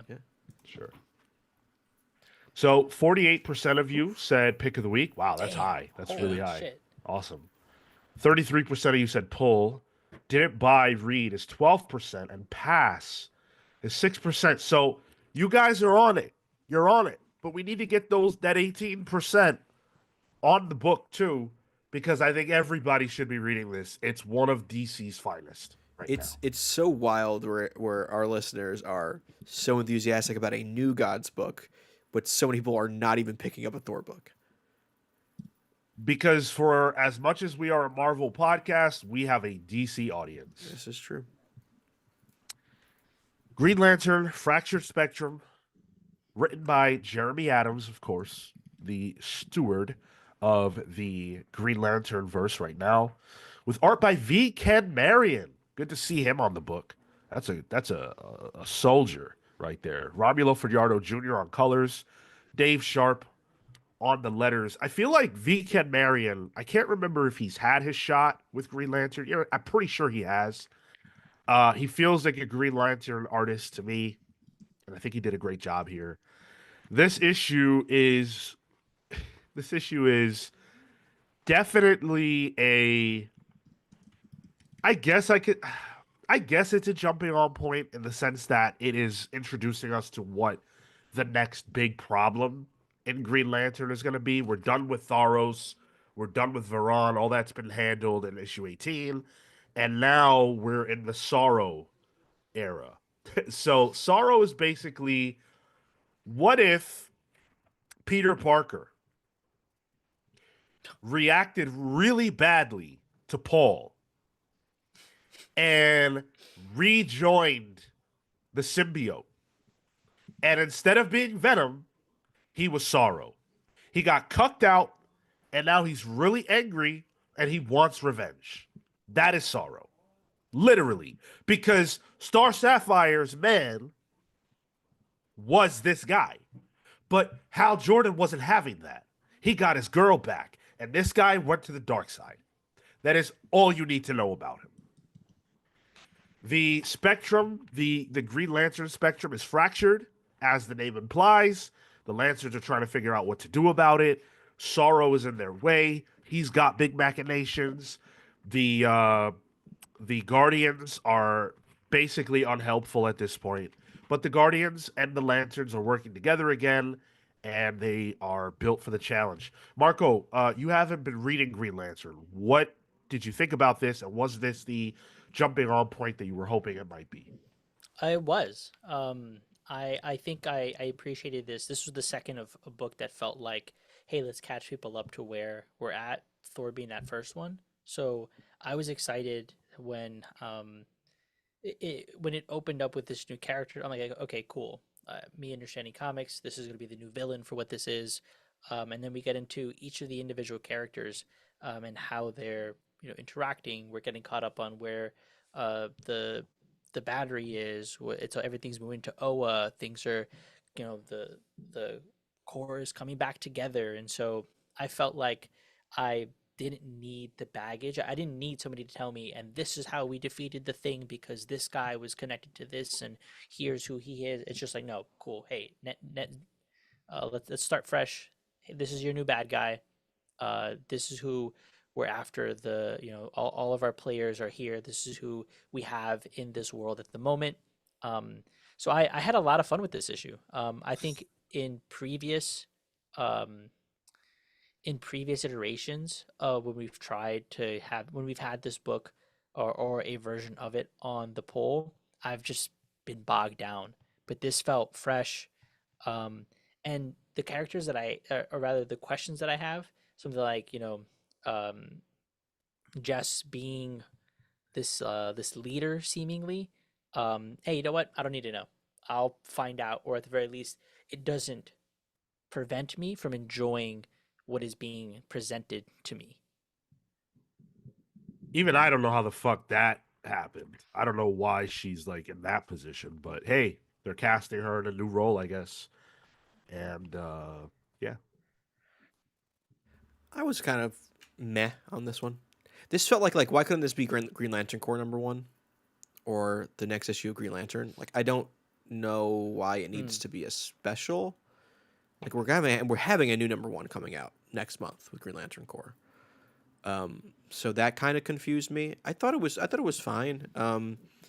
I think I liked Jeremy Adams' run on Green Lantern because it's been so big. And this seems to be focusing on, kind of getting things back to a new status quo, and things are getting a little smaller, and I'm losing interest, if that makes sense. I liked the big space epic, and this could build to that again, and I hope it does. But it was like, oh, this feels like Hal Jordan is just a plain old superhero again, which we had for years, and I didn't really care much for. I wanted more big Green Lantern stuff, so I'm hoping that's what Core does. But yeah, I thought it was fine. I thought the art was really good. I do like Weekend Marion a lot, and I agree. I think he just makes sense as a Green Lantern artist. And I'm excited to see what the idea of this emotional spectrum fracturing means. Like sorrow spins out of it. Who knows what else spins out of that? Yeah. Like I don't know where else on the spectrum people can be. Like there's plenty of emotions that do not exist in those rings that we have already. So it'll be interesting to see like more nuanced. Like is envy going to be there? No, I guess that's orange. Whatever. My knowledge is inside out characters. But yeah, I thought this was fine. I had fun with it. I'm enjoying the run, so I'm going to keep picking this up. I like this a lot. I think a reset was required because we just went through so much, and so much of what Jeremy Adams and Philip Kennedy Johnson were building to is over. So the question becomes, well, what's next? The Green Lantern Corps is reformed. We're getting a new #1. And I think the reason why this is a special and not just an issue of either of those books is because this is the lead into both of those books. So Green Lantern Corps doesn't have to do the heavy lifting of all this. It can just be whatever that book intends to be.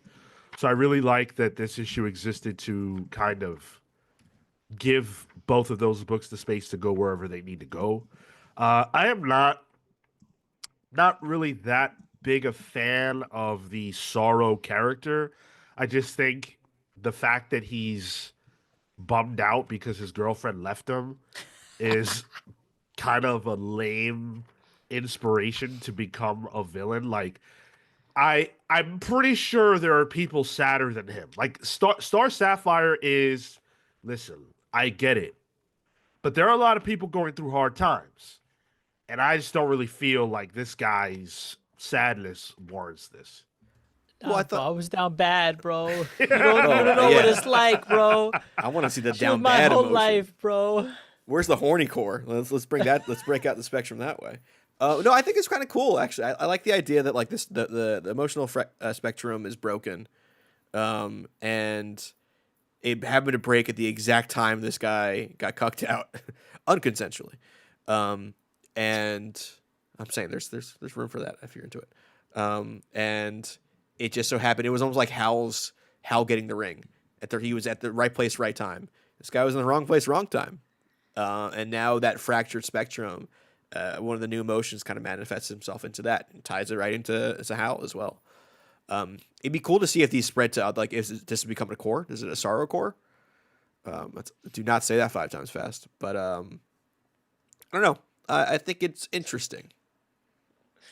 I'm with Izzy's Izzy. Izzy says, I said in my review, Sorrow as the Grey Corpse, my ultimate middle school original character. You wouldn't believe the edge of 14-year-old Izzy. It just feels edgy. It just feels like, Emo core. oh, you girl, you made a decision that I don't like. Now I'm sorrow and Oh, anger. Is the Sorrow core uniform just the Black Parade jacket, the My Chemical Romance thing?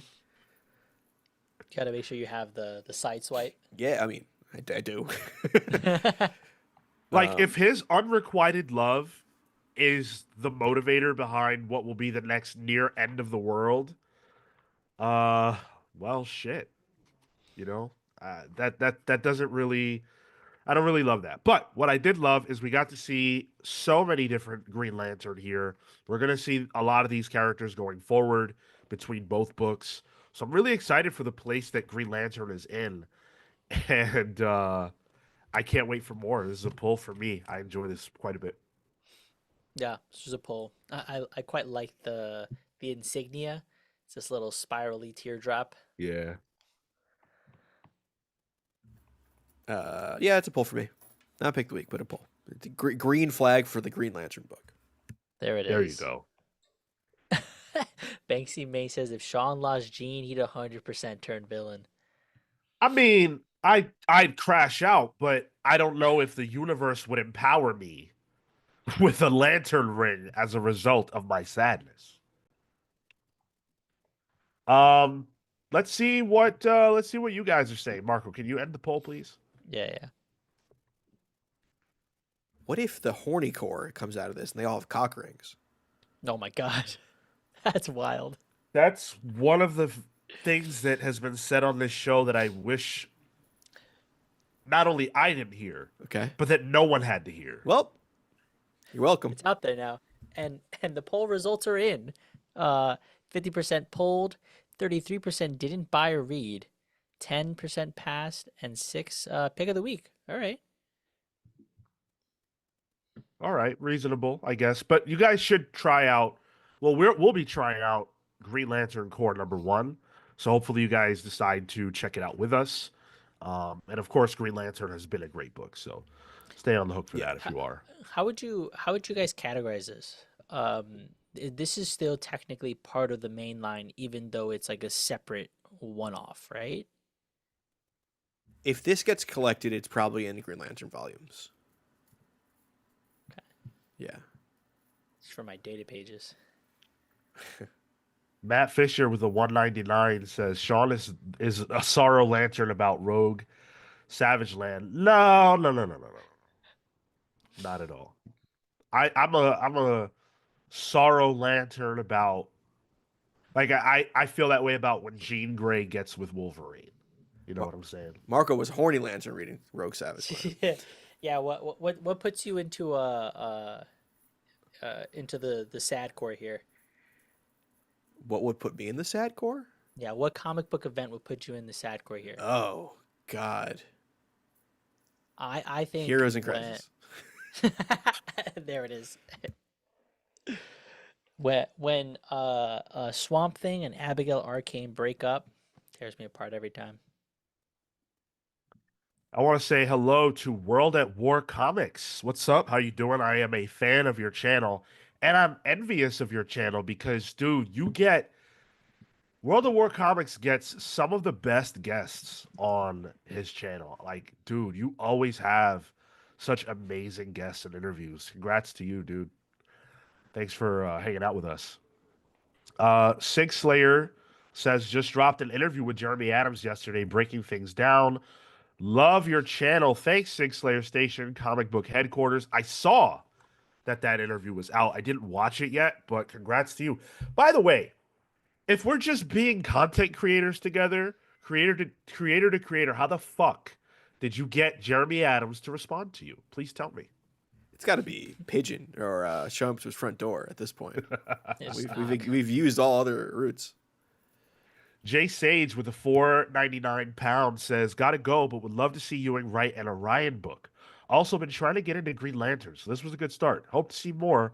Love the lore, dude. Jay, You should definitely keep reading Green Lantern, and then you could also go backwards because there are some great Green Lantern in the past, particularly the Jeff Johns epic. So that would be a tremendous place to start if you have the desire. World at War Comics says, "Thank you, Sean. Appreciate that. You should come on, dude. If you send me a message on any platform, we can talk about it. I would love to come and hang out for sure." Comic Boom says, "What do you pals think about Dan Slott on Superman?" We will be talking about that tomorrow on the main show at length. That's at 10:15 a.m. Eastern. We're going to talk about that. We're going to talk about Diamond and everything going on with Diamond right now. We're going to talk about the master himself, Neil Gaiman, Oof. and all of that. Oof. We'll get into all that. Matthew Price says he loves Comic Boom's channel. So do I. You guys should check Comic Boom out as well. Thank you for being here, Matthew Price. Let's get into our last book of the night, that being G.I. Joe #3.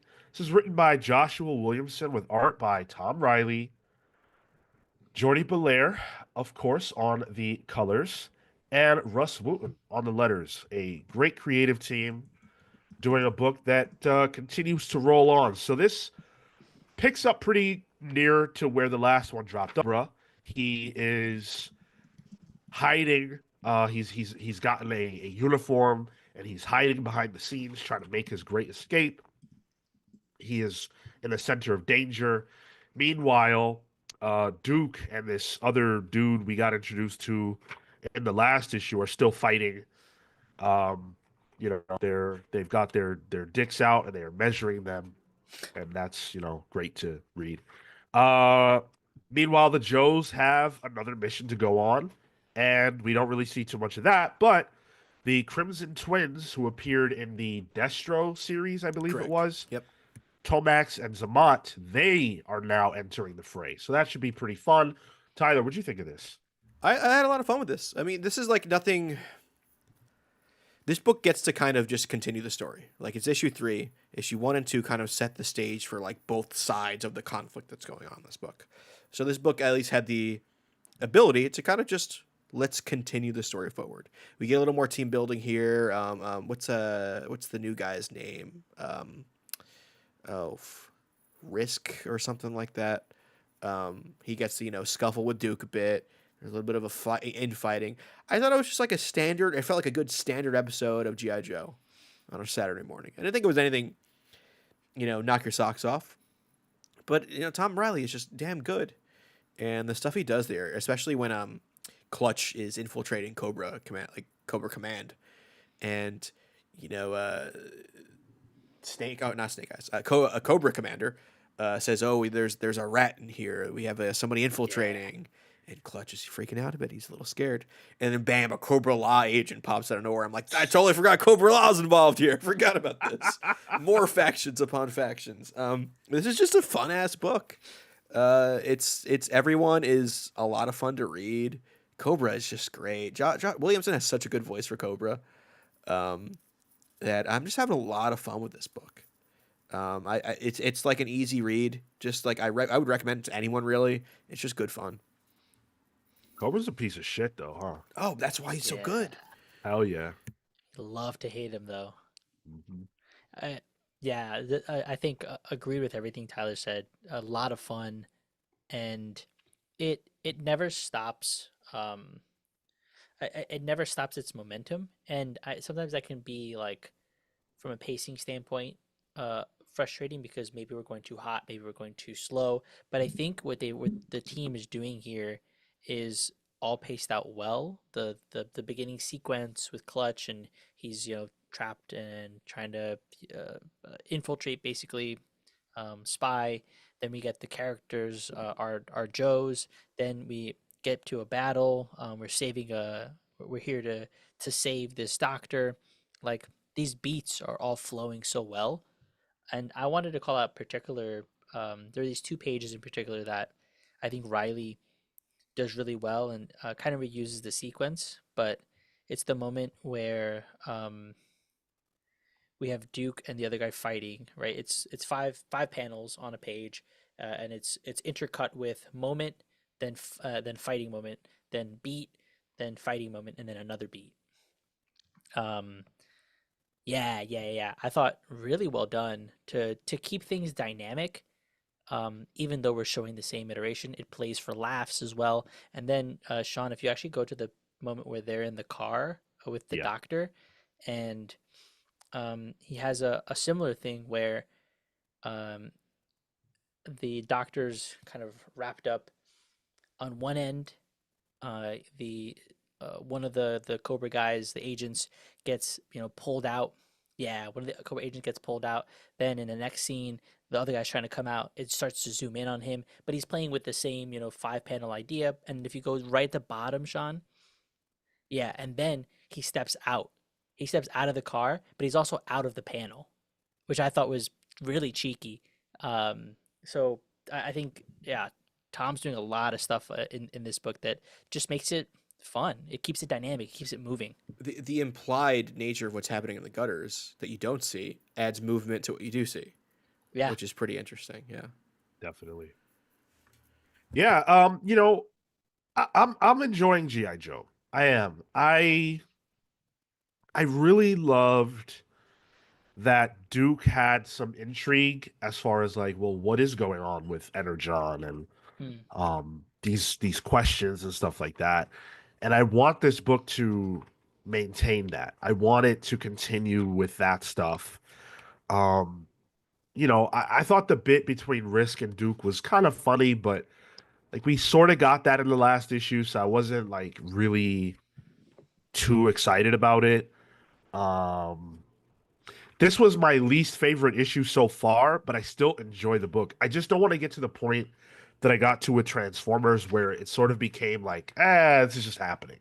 that's going to be the deciding factor for me, is because I remember the first 5 6 issues, we were hot, we had energy, there was momentum, even before the art change. um and then it just started to feel repetitive. So I'm hoping similarly that that doesn't happen to this, because I think I've had in both of those instances I had fun, and there wasn't anything wrong being done. I just lost the interest. So I just hope that doesn't happen here. That's exactly the place that I hope to avoid. But I like the cast. The characters are interesting, and I really like. I like the heroes, but I also really like the villains. I'm so glad that Destro and Cobra Commander are here. I think they add a lot to the book, and with the twins on the way, that's going to be even more chaos. So. I'm hopeful for the future, and I do believe that there are good reasons to pick this book up. I pull on it. It's not a hesitant pull. It's just that I'm not over the moon about it right now. Yeah, Paul. I think it's a strong inclusion, um, and I'm excited. I'm still excited for the next issue and what's happening. I read New Gods last, so this was almost my pick of the week because I did have a lot of fun with it. So easy pull for me. Awesome. And let's see what the listeners had to say in the poll. What did you guys think of G.I. Joe? 46% Damn, didn't buy or read. 35% say pull. 10% said pass. And 7% said pick of the week. guys don't know what you're missing. It's fun stuff. Young Dende says, I just hope we get to see more done with this version of the Baroness. She is quite intriguing in this continuity. Dude, I couldn't agree more. I need to see a lot more of the Baroness. I regret the cover that I got. Yeah, There are much better covers featuring her, and I need to be buying the Baroness variants. Did you see the David Finch variant that I have up? I did. And it looks like an homage to Justice League, number Oh one from the yeah, New 52 era. yeah. It's definitely an homage to something. You're right. Cool. Yeah. It's a sick cover. But cover C, I believe it is the cover that I needed in my life, the Pablo Villalobos cover. And I regret not getting that. Oh, holy shit. There's a Felix Leon variant cover. Oh my God. There's no way that's just like regular priced. No, I know I you're talking about the Gooner covers, right? Yes. Yeah, yeah. yeah. That's the word of the day this week. Apparently. Damn, 616 Comics. That must be a comic book shop, and they got an exclusive. Fuckers. Is that anybody's LCS? Can we talk? Can you reach out to me? 6 Comics. Where is that? Is there a 616 area code? Because they need to have a comic book store in that. 616, New Jersey, apparently. Dirty At Jers. Mantua. Okay, well that there's a possibility there. I'm gonna have to see if they got a website or something, but it depends on the price. Like I'm not gonna drop $100 or anything. Wow. got- the fact that you went that high off the bat, red flag.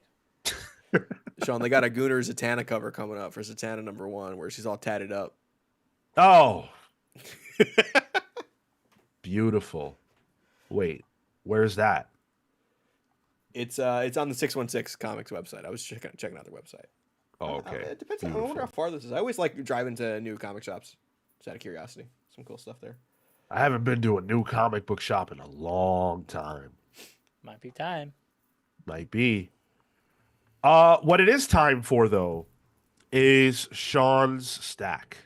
Oh, shit. And you guys know we do this every single week.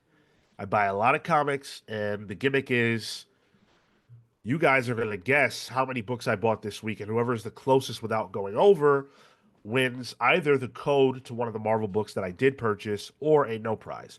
And while we get those numbers in, I have a story to tell because, as you know, I recently got a pull list going. And I wanted to share my journey with you guys as far as how that is going. So, last week, I had already set up the pull list. I was not able to get my comics. We told you that. They charged me for this week's books Oh. last Friday. Okay? So I'm like, okay, beautiful, beautiful. I get an email from them on Tuesday that says, hey, we received your order and you will receive an email within 3 business days as to when you can come pick up your books. Uh-oh. Red flag immediately, right? 3 business days. I need this shit in 1 business day. Wednesday rolls around. I wake up, giddy. Hopefully I'll get to go pick up my books this week, all that. And I don't have an email. I don't have an email from them. So I'm like, okay, all right, it'll probably come midday, something like that. No big deal. I'll get it. It'll come. It doesn't come on Wednesday. I am unable to get my books. I'm not going to go there and double dip. They already charged my card. Yeah. But I know that I need to get my books. Thankfully, there was no Pals Pulls on Thursday, right? So yesterday, around 1 p.m. or something like that, I finally get the email to say, hey, your stuff's available. It's ready. So when I'm able to, I go down and get my books. Now, I've never done this before. I don't know shit about shit. So I go, I had to grab Rogue and some other things that weren't on my pull list. I grabbed those, plunked them down, and I'm like, hey, I also have a pull list. I'm here to pick up. So he rings me up and shit. And I'm like, hey, is this ever available on Wednesday? He's like, oh no, it's Thursday, hopefully Thursday, could be Friday. Oof. It's your shop, dude. Sir, I am a Wednesday warrior, not a Thursday fucking thumper. I'm a Wednesday warrior. Definitely not a Friday fuckboy. No. I'm not coming to your store on Thursdays for this. This is like the 3rd week in a row that I have been unable to get my books on Wednesday, and I am steamed. I am steamed. I think it's just because it's your shop. It's a big box shop when it comes to comics. Because and Brian 12ish says your pull list sounds like an order that you have to pick up. That's kind of what it is. That's exactly what it is. Yeah. Yeah. Which is not a pull list traditionally. Comic shop is putting aside for you essentially. Like that day. And And I don't pay sometimes for it until I pick it up. Yeah, exactly. Yeah, To the extent that I'd go there maybe on a one-off Tuesday because they get the books in on Monday. Yeah, if you're in with your comic shop guy. Yeah. He's like, hey, there's no one around. I'm like, yeah. Let me get it. So I thought, oh, they probably go that morning and get everybody's pulls for and whatever, and they put them aside. That is actually not what they do. What my shop does is they've got a warehouse, right? And so they get a certain amount of books delivered to the warehouse, and that is where they assemble everybody's pull lists, and then they deliver it to the shop. But the delivery happens on Thursdays, not Wednesday. Go ahead. Could you go to the distribution center? To their warehouse? I don't know. Find in out Long next Island. week on Pals Polls. Yeah. It's in Long Island. They do on Saturdays. Sometimes they do like super sales there. Marco, you think I'm going to go to Long Island every week? Long Long Island Island City. City. It's in Queens. You think I'm going to go to Long Island City every week? Okay, all right. You're bugged out, bro. Right across the water. Pete Collins says you got to throw around some star power. You got to start showing your badge a bit. You know what? Maybe I should start showing my badge. That's a good point. I didn't think about that. I almost said, yeah, because I'm a podcaster, Oof. and I do have like a show that I need to do. So is there any way I can get the books early? But it's like I don't want to be that douchebag. Number one. Number two, I'm talking to a grunt. I'm like, it's not a normal comic shop. I'm not talking to the owner. You're talking to a guy who has Broadway auditions after his shift. Not this guy. Trust me. Okay. But I need help, guys. So what I'm doing is I'm putting up a poll right now, and I need you guys to tell me if I should keep my pull list or if I should go back to the old way. Because the problem is this way, I'll have to get the books on Thursday, and that's going to be a big issue for me to get the books read same day. It's doing that every week is not fun. I don't think this is even an option, Sean. I think you just can't do it at this store. I don't think it's for what you do. Yeah, For the and show. that's Yeah. and the guy said usually Thursday, maybe Friday. The maybe? No, bro. No. That's yeah. You guys don't want to hear me and Marco have to talk more because Sean didn't get his books. Sean's stack gets ruined because it doesn't exist at that point. That's true. What would you say? What subway line you take? Is that too The much A? info? The A line? A, okay. I That doesn't go to Googled, 14th, does it? Yes. I mean, if you take it a couple more stops, you can go to Forbidden Planet. Huh. That's where I get my stuff. Forbidden Planet Okay. will do a traditional pull list, and honestly, better selection. Good guys. Good guys. I don't know about better selection. I think so. A lot more indie stuff, a little more zines and stuff, local talent, better That's comic fair. selection. I think. And less traffic. I would probably never look at their zine local comic section. I'm just not that guy. I need to make sure the comic shop I'm going to has absolutely everything that is mainstream. Yeah. They also have hero clicks and dice and trading cards pretty prominently. And sometimes when you get friendly, they're like, "Oh, hey, I got this little variant for you." And I think their Check it out. employees a little more like these are comic book people. There's a Yeah. recommended section. I like Forbidden Planet a lot. If that was a third option, if the option was change store, maybe give it a shot. If you get rid of your pull list, maybe try Wednesday, staying on the train a little longer. See what it's literally it's right off the subway. That's right. Yeah. Do you get a discount? I believe they give you something. I don't know. From my recollection, I don't think you get anything, regardless of spend threshold. Yeah. See, What that alone. is Midtown giving you? It's $10. Still? Didn't it change? Yeah. Yeah, it's $10 $10. After 120, right? Yeah. Oh, that's changed. Okay. I would check. They might have a poll list discount, but I don't know off the top of my head. I've never had a poll list with them. Yeah. Listen, Ben Loudly and Style So Serious, there's no way in hell that I'll go digital. I'd rather burn in hell before I go digital. So I'm sorry to all of you that are digital readers, but that is not for me. I need my comics in my hands, bro. Young Dende said, dude, I have 3 pull lists at 3 stores. Every What? single shop has had my books on Wednesday, barring a distributor delay. That's a store-specific issue, Sean. Good to know.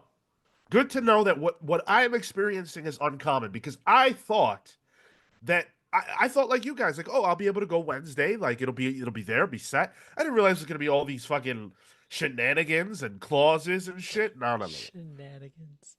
Plus side, all the books were bagged and boarded. I did love that. Free bags and boards. Them things are expensive. And the second thing is that they let you look over every copy to see if you accept the quality, and you can switch out variants. I thought that was pretty cool. Yo, my man's being like, oh yeah, look, at McDonald's sells fries. Yo, Fair enough. For Forbidden Planet, they give you the free bag and board every time. Do they give it to you? Wait, like if you walk Every in and time. say, "Wow," Every time. Have you ever been, Sean? yeah. Okay. I never like bought like floppies. Sure. from there, Yeah. though. Wow. Yeah, I have extras just because I've given some of the issues away, but yeah. Roger Hernandez says, on my break right now, I'll catch y'all in the replay. Dude, thank you, bro. Good to see you. Glad the job is working out. Pete Collins says, your peace of mind is worth more than $10. Is it? I'm kind of with Pete on that one. Yeah.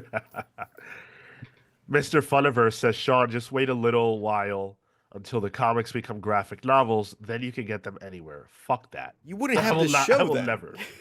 The show Yeah. wouldn't exist. How can I do the show, Mr. Funiverse? Do you have fun here? Because if you do, I assume I got to be some part of that, right? Like I can't do the show if I wait. I Yo, can't. it's gonna be June. It's gonna be like, yeah, man, issue 1 of Rogue Savage Land. Crazy. We're gonna review books in trade form. Is that we're Yeah. gonna become that show? No. Hey, we're filling a need, huh? I guess, but then what do we do every other freaking week? More comics. Uncanny Suit says the pull list needs to be eliminated. Oh man. Nuki Brown says same. An awesome double page spread is different physical versus digital. Completely Yeah. with you. Yeah. Isaac Taylor just got off work. What were their thoughts on Wolverine? I chose it as my pick of the week. I loved it. Marco and Tyler both enjoyed it, but less so. Go back and listen to the review, dude. I sent Forbidden Planet a message on Facebook to see if there's any kind of loyalty or rewards program for us. Sean. Yeah, I was on the site. I was on the site right now trying to see if they have any information, but it doesn't say anything. Forbidden Planet, in terms of like Manhattan stores, might be up there. It's one of my favorites Agreed. currently. The real good Bro, stores are in Brooklyn and The Queens. store I go to, they wear fucking. Do I have one here? Yeah. They wear fucking lanyards around their necks Oh, I know. that say, ask me about a $10 discount. And it's like, dude, first of all, I'm asking you about this $10 discount, and you're going to tell me, yeah. As soon as you spend $120 here, you can get $10 off. Hey, bitch, I'm a fucking tourist from Transylvania. I just wanted to see this shop. I'm never going to be here again. You too could be gypped out money. Man, Count Orlok over here. There was a guy, this is completely true. There was a guy arguing at the shop while I was waiting in line because he said he got double charged by them for a purchase he made earlier in the week. And he wasn't from the United States, and there was like a language and understanding barrier in the Yeah. conversation. The guy working was so frustrated. He's like, look, I can't help you. Like, the only thing I can do is take this down and tell my higher ups, but there's nothing that I can do about this. And then the other guy's like, yeah, but what am I gonna do? I'm leaving. I'm going back home. You double charged me, and I'm about to get on a plane. I'm coming back tomorrow, and we gotta settle this. I was like, oh shit, Just call your credit card company. Like, geez, figure I don't know. That's true. That is true. Mike Hank said, "Are you Dracula?" I wish, dude. You ever seen Dracula's got some brawl with him, bro. You talk about what do people say? The Riz, Yeah. swag, charisma. Dracula had all of that in spades. He's like, I would Back in the like day, to see you bounce on it. You know, yeah. Yup. My man said, I want to suck your blood. And they Yo. let him. And they're open. I'd love to be that. Let me pull up. Go ahead.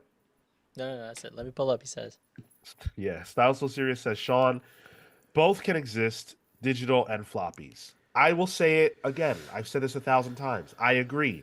It's just not for me. Digital doesn't exist for me. But I use it when I need to.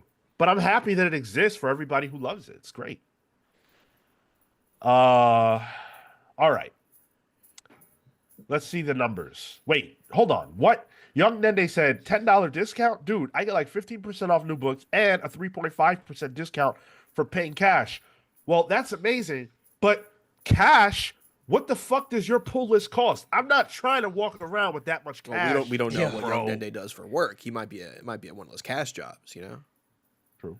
Yeah. Wait, are you trying to say he's a stripper? No, it could be like, I don't know, any under the table stuff. Like a bouncer? Maybe a bouncer. One Bartender? Times Square Mickey Mouse. Bartender. Yes, right. Wait, Nende, are you a Times Square Mickey Mouse? Yeah. Is that what? Do you walk around?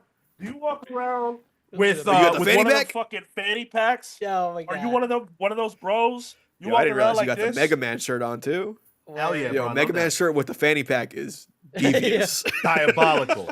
It's vile, but I needed it to show. I needed to show because are you that guy, Young Dende? Yo, he said I got that wad on me, brother. That's crazy. Yo, stacked, What are you strapped. saying? Oh my god. Oh my god, that's so funny. Yeah, why Um, not? Yeah, I used to get cash discount. Like, yeah, man, do it, do it. Go elsewhere. All right, let me end the poll. It's a landslide poll. Should Sean keep his pull list? No is 73% of you.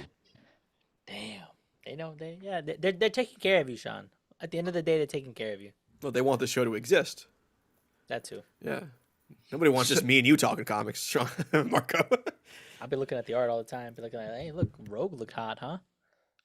Well, you know what I'm gonna do right now, since that's what you guys chose. Oh no, he's gonna unsubscribe. You should, because you Wha- said they charge you on Fridays, right? You might have already gotten charged for it. While Tyler reads off the numbers for pals for Sean Stack, I'm literally going on the website of my LCS right now and canceling my pull list. Thank you guys very much. My auto scroll just screwed me. All right, Scriptured with 17. Steve Canaris with 16. James Jones also 16. Jackson Williams 15. C.W. Gordon 16. Pete Collins 19. Luna with 16. Juan Ramirez with 18. Justin with 23. Woof. Mike Henk with 16. Kyle, just Kyle, with 18. And I think that's all the numbers that I am seeing, unless there's some coming in now. Aziz Issues with 14 and Nuki Brown with 19. Ted Nice. H coming in with the 20. Hey, And Michael Nadeau with the 22. sneaking it in right at the buzzer. Yo, Ted, what's up? Thank Ted you it. for recommending that manga, by the way. That looks cool. Which one? It was 5-star general, I think it was. Hold on, have it saved. Aaron Ruiz, 21. Brian 12ish. Not with 12ish. He gave 14. 5-star stories, mecha, anime, space opera. That's my jam, dude. Cool. I'm so annoyed right now. It's gonna be like, oh, you have to go in person to unsubscribe. I'm literally pressing delete on every single book I added to the pull list because there's no other. Well, at least it helped you. Do you at least have this written down somewhere? For when you I had potentially make a poll somewhere else. Potentially. We don't know what the future holds. I had already written down. I have a Okay. list of all the books for this show that I read. So thankfully for that. I'm tempted right. to call Forbidden Planet on the phone right now and just put it on the speaker. Imagine. I could. Yo, what was that? Never mind. Crank call show. Never mind. Crank Yankers. Crank Yankers, yeah, right. That's- Not problematic at all. Uncanny Suit says the Barnes and Noble account is safe though, right? We have to make sure your wallet is hurting somehow. Hey, oh my god, Comicsology account safe, huh? Oh no, never mind. Because I went to Barnes and Noble not that long ago. Oh wait, no, I didn't even go in because we bought our books at Strand. Fuck, why would I do that? Why would I go to Strand to buy books when I have a Barnes and Noble? And there's one within 4 or 5 blocks. Yeah. Yeah, exactly. and Forbidden Planet on that same block. True. Right. 2 doors down. Near. Oh, The okay, 17. all right. Near coming in last with the 17 for the stack. Let's see what happens. He's late. He's late. Very good. So we've got the 6 we already know. We've got Challengers of the Unknown number 2. Oh, We have Nightwing number 122. It is refreshing to see these bagged and boarded, I will say. it is nice. Yeah. Although I That face. oh no. What does that mean? Amazing Spider-Man number 65. Deaths. It's part of the main line. Oh my fucking god! You had they to got verify. me. You were supposed to verify, Sean. He was looking at it. Damn. Even in the verification process, he rushed. Yeah. Shout out to Shub Patel. First time I can catch a PAL stream. I missed most of it, and I missed most of it. LOL. Well, I'll catch the rest on VOD later. Hey man, no worries. Thank you for showing up. Appreciate you. Yeah. Thank you, dude. Exceptional X-Men number 5. I quit. Yes, hell yeah, love that shit. Miles Morales Spider-Man number 29. The Incredible Hulk number 21. It's a good cover. Batman and Robin Year 1 number 4. Action Comics number 1082. Storm number 4. Don't ask. It's already 8 o'clock. Oh. That one looks open too. Because there were certain books I bought separately. Okay. Oh, okay. Have you read it? No. Do you know the interiors? No. Flip through it real quick. Okay. Well, it is Lucas Wernick. Yeah, keep just flipping through it. Oh my god. Oh, everybody buy this. Can you show? Can you see? Maybe not. Maybe. Look at that. Look at that. Hey, It's just lingerie. yo. Yeah. I gotta go. I never knew that Those I would final ever see numbers. Storm that way. What a week for cover for What for a- interior art. She shows up to Doctor Doom with that, and she got like 2 daggers in her panties. What is happening in comics? God's work in that. Then Marvel Rivals is a whole separate thing. You see the fan art I'm getting from Marvel Rivals, like. I'm not even looking at it. I'm trying to avoid all Oh that. no! Yo, I saw. It's called White Women, and it was just Dagger and Invisible Woman. White women. The cosplay for Marvel Rivals has been insane. Like I can't even look. Just know that Instagram, I can see all you horny people liking those cosplays on Instagram. It says so and so liked it. I can tell.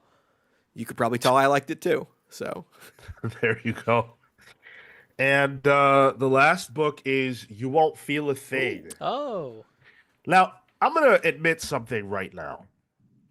Still to this day, a year in, I haven't read one distillery book. But I have bought the number 1, at least, for almost every distillery book. I have a mental issue. they I love have you there. 2. I have 2, and I haven't touched them yet. I've gifted distillery books. Does that Have count? you read them? No. So Somno was a safe bet. I had 10, so 10 plus the 6 that we read. Let's do some math, Marco. Can you do that one? 17. Ooh, Oh, so no. close. What does he say? 3. 21. Sean knows that reference. Yes. Did either of you have the final count? No, I got too busy looking at the storm. You got it. It's completely numbers gone. I got 16. 16 it is, yes. Okay. So, Making the So- winner who? Did we get a winner right off the bat? yeah, like, there's a couple people who got 16. Steve Canaris right away. Yep. Steve Canaris and James Jones Oh, wow. right off the Wait, bat. James Jones got beat to the punch? He did. He did. C.W. Gordon with 16. Luna with 16. Yeah, we got a lot of people with 16 here. Oh, my God. Mike Hank with 16. There might not be enough this time around. Yeah, let me see, because I got a few. Storm, Hulk, Yeah, Miles Morales. 16 was probably the Exceptional. most picked number this week. Yeah, I definitely. wonder if the new format for Palace previews is showing your hand a little too much. maybe. Tune in. Wink, wink. Any of you that won, feel free to mention it to me on Discord. If you hit me up on Discord and the book that you want is available, I will get it to you. Always happy to do that. Okay. Tomorrow is the main show. Saturday, 10:15 a.m. Eastern. We're talking Diamond. We're talking Neil Gaiman. We're talking a whole bunch of other stuff. Come hang out. It's going to be a great time. We have a big announcement about the book club. We have a big announcement about a guest who's going to be on the show next Saturday. We are going to have a blast. The Comics Pals are rolling right now, and hopefully you guys will join us. And you're bearing the lead, Sean. We're talking about one of the most loved topics that the Comics Pulse has ever covered. The Flash movie. Ah, yes. Can't wait for that. Ezra Can't wait for Watch that. coming back. Oh, dude, those were the greatest days. Yo, wait. We had a whole alarm for it. What's bugged out is that, like, to us, that's a recent reference, right? But to most of the audience, that they don't even know what the fuck we're talking about, you know? Yeah. Mike Hank says, how was Evergreen and how was the review or how was the interview with Jason Aaron? Okay, so real quick, Evergreen was excellent. Thank you for asking. I encourage you guys to watch it if you enjoyed it. And if you do watch and you do enjoy, right? What are we laughing at? Is he comment? Yeah, as he said, bold choice for the Palace to have Neil Gaiman as a guest right now. That's crazy. That will not be happening. Holy shit. See, I would interview Neil Gaiman. I would love to interview Neil Gaiman, but is he going to talk real shit, or is he going to like if he's not going to talk to me for real, then I don't want to talk to him. You want some hard-boiled journalism. Yeah. Yeah. I would have interviewed Osama bin Laden. Okay, like there's no question in my mind. If I had the opportunity to interview Osama bin Laden, I would have definitely done that. What's your first question? That's a great question. I know mine. What? Go ahead. What does he think of Naruto? Apparently, it was on his hard drive. He had some classic anime on his hard drive. I'd ask him who's the best basketball player of all time. Is it Jordan? Is it LeBron? Where do you go? Doing the Osama bin Laden puff piece.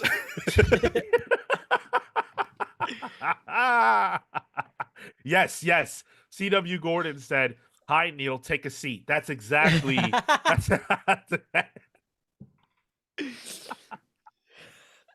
Oh my fucking god! Some of you will know this, some of you won't. Yo.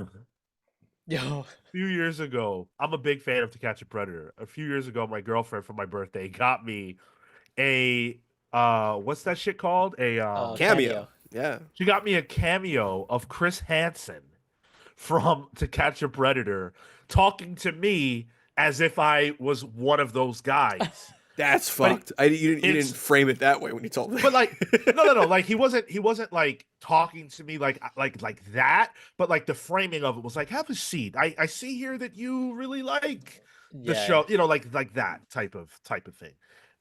Needless to say, it is very funny, and I'll show it when the next time I see you guys. I'll show it to you because it is good. What I was gonna say though was, if you watched me on Near Mint and you enjoyed it, what I would love for you to do is to go to their channel, Near Mint Condition, and just leave a comment. Hey, the Comics Pals are great. Love when they come on. We'd like to see more of them. Like to see more of any of us, whoever. Please do that. That helps us out a lot. If they know that you guys are into us, they will keep asking us back. So, all right, we're gonna close up shop. Thank you guys so much for coming to hang out with us. Saturday, tomorrow, 10:15 a.m. Eastern sharp. We will be there. Hope to see you there. Until then, take care, guys.